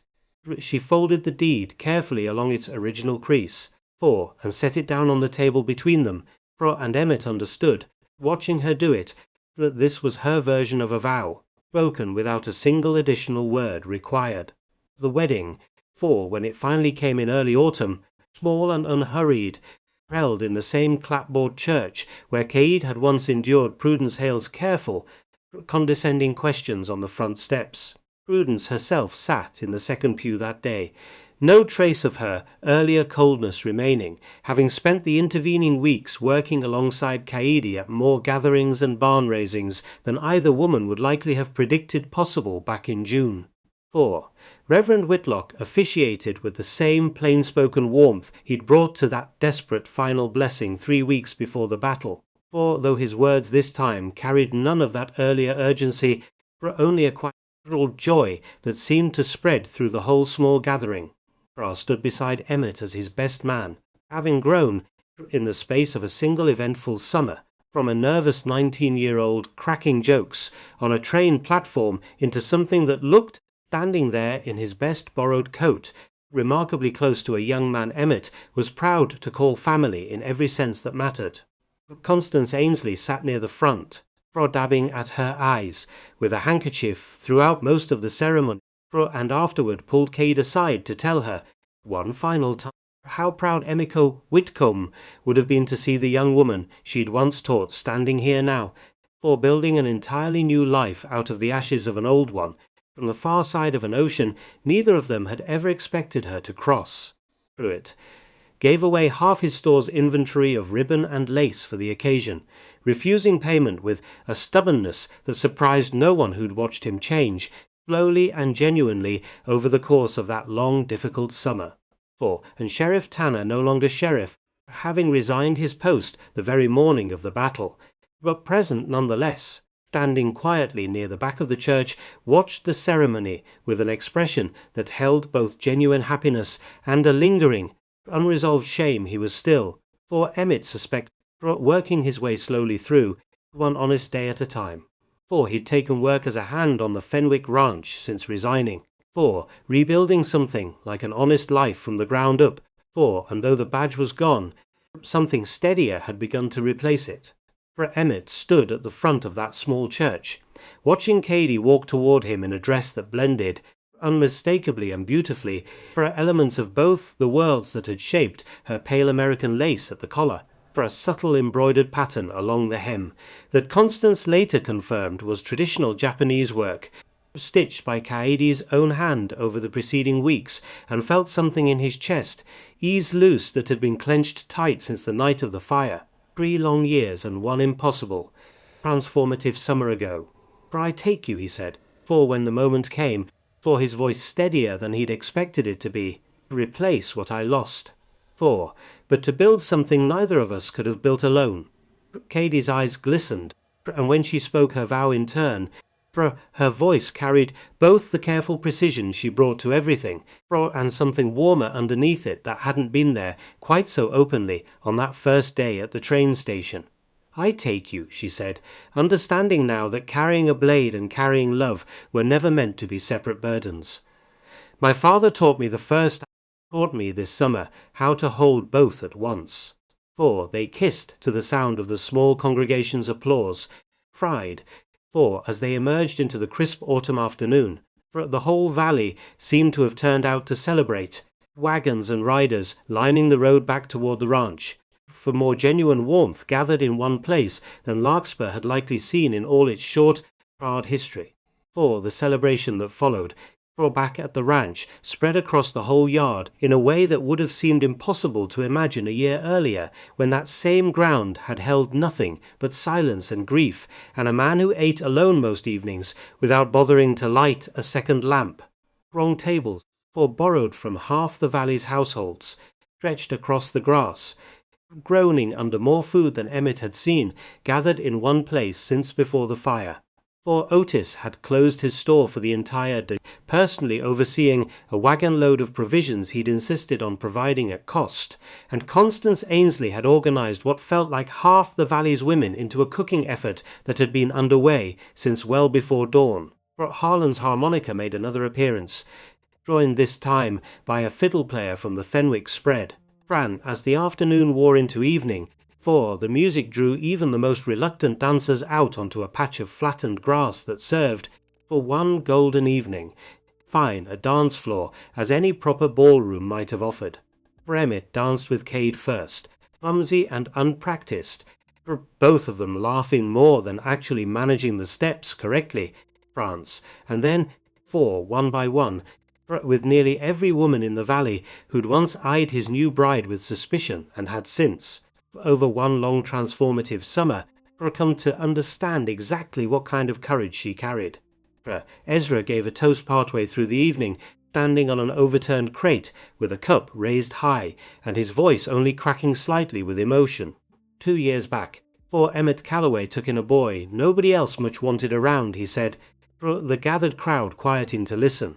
Brought me the ranch, taught me patience, though I confess that last lesson took longer than most. Past year, I watched him learn something himself, how a person keeps living, really living, after losing everything that mattered most. And I watched him find it standing right there. He nodded toward Caid, raising his cup higher. To Emmett and Caid Calloway, may this valley never again forget what it looks like when courage and kindness decide to build something together instead of standing apart. Crowd raised their own cups in answer, for a warm roar of approval rolling across the yard, and Emmett found himself, in the middle of all that noise and joy, reaching for Caid's hand once more, steadying himself against the sheer improbable weight of everything the day had finally brought them to. As the light finally began to fade and the last guests started their slow, reluctant journeys home, Reverend Whitlock found a quiet moment to pull Emmett aside near the barn. Mara would be glad, he said simply. No need for further elaboration. I buried her myself, Emmett, for I've watched you carry that grief 3 long years. I don't say this lightly when I tell you I believe she'd want exactly this for you, not forgetting her, simply living fully the way she always hoped you eventually would. Emmett's throat tightened, but this time the ache that came with it felt considerably lighter than it once had, tempered now by 3 years of grief that had finally slowly made room for something new to grow alongside it.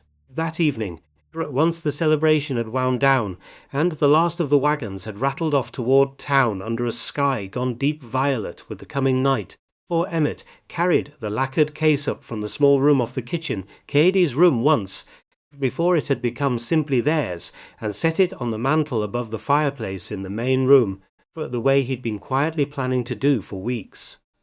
He cleared a space at the centre of the shelf, moved aside an old clock that had belonged to his father, and set the case there, deliberate, the way a person places something meant to be seen by anyone who walked through the door. Reed stood in the doorway, watching him do it, and said nothing to stop him. There's no ceremony needed for this, Emmett said, stepping back to look at it. No explanation required for anybody who asks. It's just going to sit right there, where the firelight catches it every evening, so nobody who ever sits at this table forgets what it took to get us both to this room. Caid crossed to stand beside him, looking at the case resting above the hearth, after a long moment, reached out and touched the cool lacquered wood with 2 fingers, gentle, the way a person touches something sacred. My father would not have understood a fireplace mantel, she said softly, but I think he would have understood this. Blade kept close, not hidden away in shame or fear, but honoured plainly, in the centre of a home built on more than just his own grief. It belongs to both of us now, Emmett said, same as everything else at his house. She leaned into him, and they stood together a long while in the firelight, the lacquered case catching the flickering glow above them, visible to anyone who walked through that door from this evening forward, unexplained and entirely, unmistakably present. A letter arrived from the mail order agency 2 weeks later, formal and procedural, asking whether the arrangement had proved satisfactory, whether both parties were adjusting well to their new circumstances on the frontier. Emmett read it at the kitchen table, turned it over, and wrote his reply on the back in a single line, same economy of words Caid had taught him to value over the course of one long, transformative summer, more than I ever deserved, and considerably more than I knew to hope for. Folded it, sealed it, and sent it back to San Francisco without another thought, because whatever the agency had promised him 3 months earlier, when he'd filled out that first practical form, it had never once occurred to him that the truth would end up so far beyond anything the paperwork had prepared him to expect. 1 year passed the way years do when a person has finally stopped merely surviving them and started, instead, genuinely living inside them. 4. The garden behind the smokehouse had grown wild and abundant by the following summer, for Aunt Mara's original rose long since given way to something new that Kaede had shaped with her own patient hands.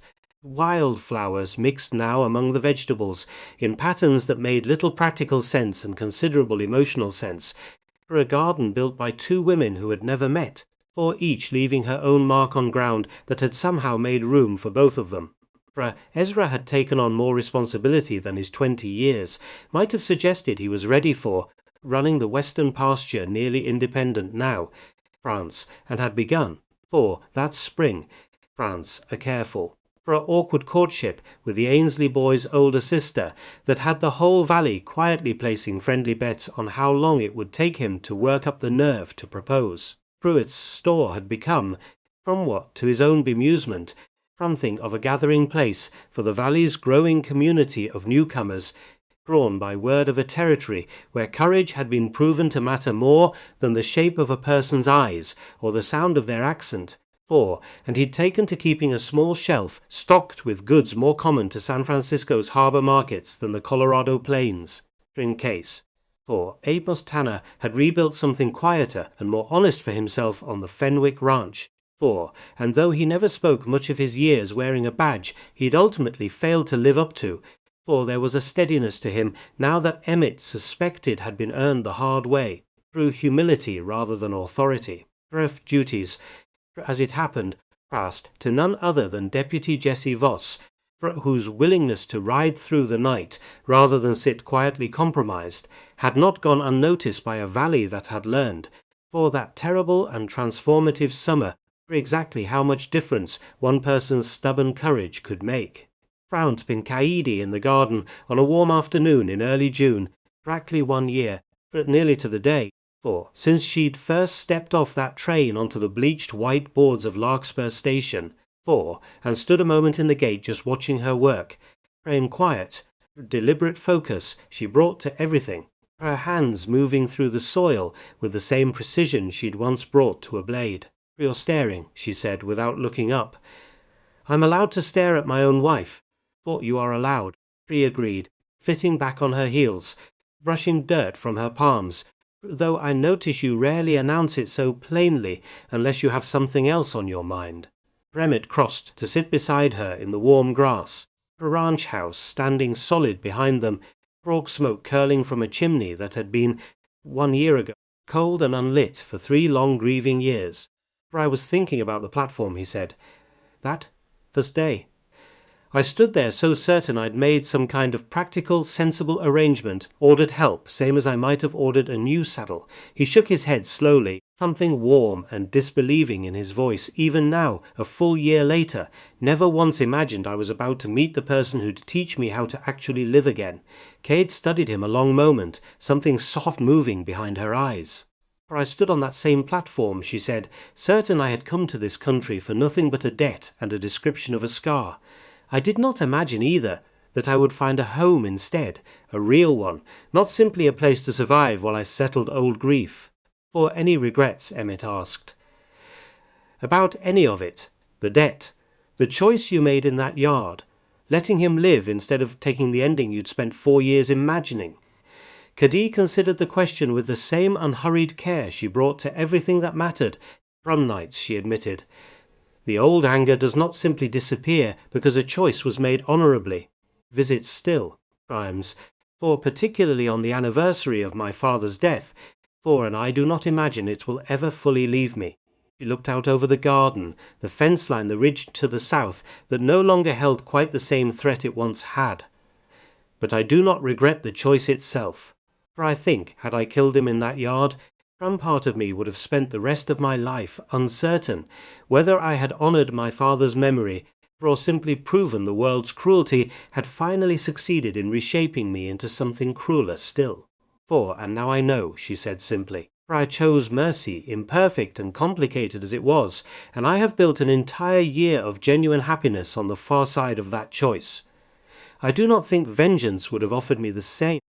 Emmett reached over and took her hand, and they sat together in the warm June grass a long while, the garden blooming wild and unruly around them, ranch house standing solid at their backs, for a year of hard-won peace stretching out behind them, and, God willing, for a great deal more of it stretching out ahead. From across the yard, voice carried, half laughing, half nervous in a way that made both of them turn to look. For he stood near the corral fence with the Ainsley girl. Something small and bright clutched awkwardly in one hand, clearly working up the nerve towards something he'd been circling for weeks. Think he's finally going to do it, Reed said, for watching the boy fumble through what was unmistakably, however clumsily, proposal. He has been practicing on the horses for a week, Cady said, a genuine laugh escaping her. I overheard him twice out by the barn rehearsing his words to a rather unimpressed gelding. Did the gelding say yes? The gelding, Cady said, seemed considerably less receptive than I suspect Miss Ainsley will be. For they watched, quiet and amused, as the Ainsley girl's hands flew to her face, as Ezra dropped to one knee with far more enthusiasm than grace. Her answer, whatever exact words it took, sent him leaping back up to spin her around in the afternoon sun. Both of them laughing now, the whole corral fence audience of curious horses looking on with placid indifference.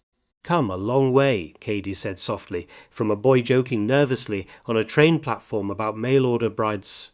We all have, Emmett said. Every last one of us this ranch managed to hold on to.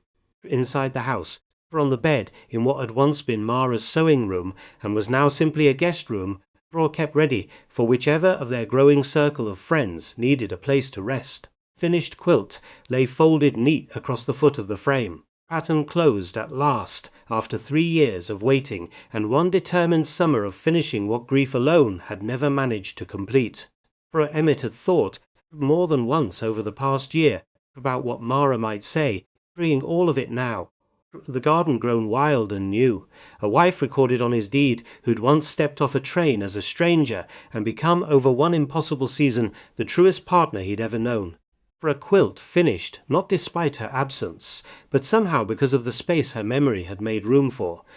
He liked to think she'd have approved, liked to think, from evenings, she'd have found Cady exactly the kind of formidable, stubborn woman she'd always wished for more of in this valley, and would have teased them both mercilessly about how long it took Emmett to notice what was standing right in front of him. For there was a place, too, that Emmett had only discovered a few months into their marriage, packed into a quiet stand of cottonwoods near the same dry wash where Cady had first found Crow's scouting tracks the summer before.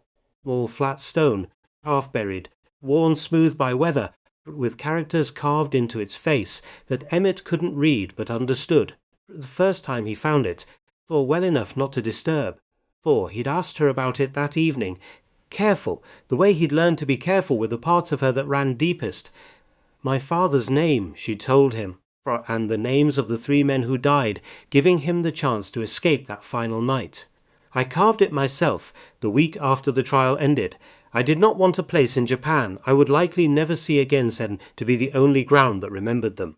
Could have told me, he'd said. I'd have helped, I know, she'd said, but some grief needs to be carried alone first before it can be shared. I needed to know I could still build something honouring him with my own 2 hands, the same way he taught me to hold a blade with my own 2 hands, before I was ready to show anyone else where I had built it. He'd understood that completely, understood it the same way he'd once needed to stand alone outside a locked door for 3 years before he was ready to let anyone else help him open it. A full year later, they visited that quiet stone together most weeks, sometimes in silence, sometimes with Kaede speaking softly in Japanese, 4 words Emmett still couldn't fully follow, but had come to recognize as something between prayer and simple conversation, the ordinary updates a daughter might share with a father still very much present in the only ways that mattered now. That same afternoon, after they'd left the garden and Ezra's flustered, delighted proposal behind them, they walked out to the cottonwoods together, and Cade knelt before the stone a while, speaking too low for Emmett to catch more than the shape of the words. She rose, there was a small, private smile on her face, one he'd learned over the past year not to interrupt. What was that about, he asked, once they'd started back. I told him, I am considering giving him grandchildren to teach the sword forms to. he said, and that he should prepare himself to be thoroughly insufferable about it, wherever he is now.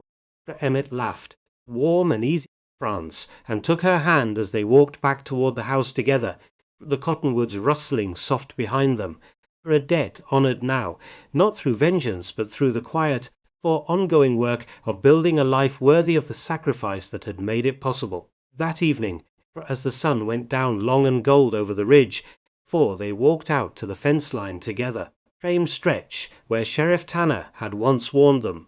A threat was building somewhere south of the horizon, same ground where Kaede had once tested every hinge and rail with careful, methodical hands for learning what held and what didn't. For everything held now. For Emmett understood that plainly, standing there with her hand in his, watching the sky go red along the bottom and purple above it, ranch house solid and warm at their backs. Do you ever think about the platform? He asked. That first day, before either one of us knew what we were walking into, often, Kaede admitted, I think of the woman I was, stepping off that train with nothing but a case strapped to my back and a description of a scarred man I had spent 4 years hunting. I did not know, standing there, that I was also walking toward a home, toward a family built from nothing but shared grief and stubborn hope. I think about the man I was too, Emmett said, standing there in an ironed shirt, telling myself I'd made a practical arrangement. Never once imagining the woman stepping off that train would teach me how to actually be alive again.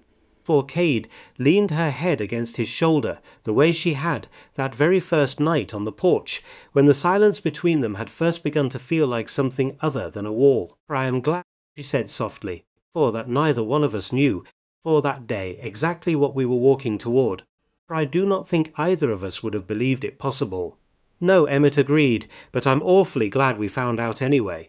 Stood together at that fence line a long while, last light draining slow from the sky, and somewhere behind them, through the kitchen window, first evening lamp came flickering to life, warm and steady, exactly the kind of light that had once, 3 long years ago, seemed like something Emmett Calloway would never again have reason to sit beside.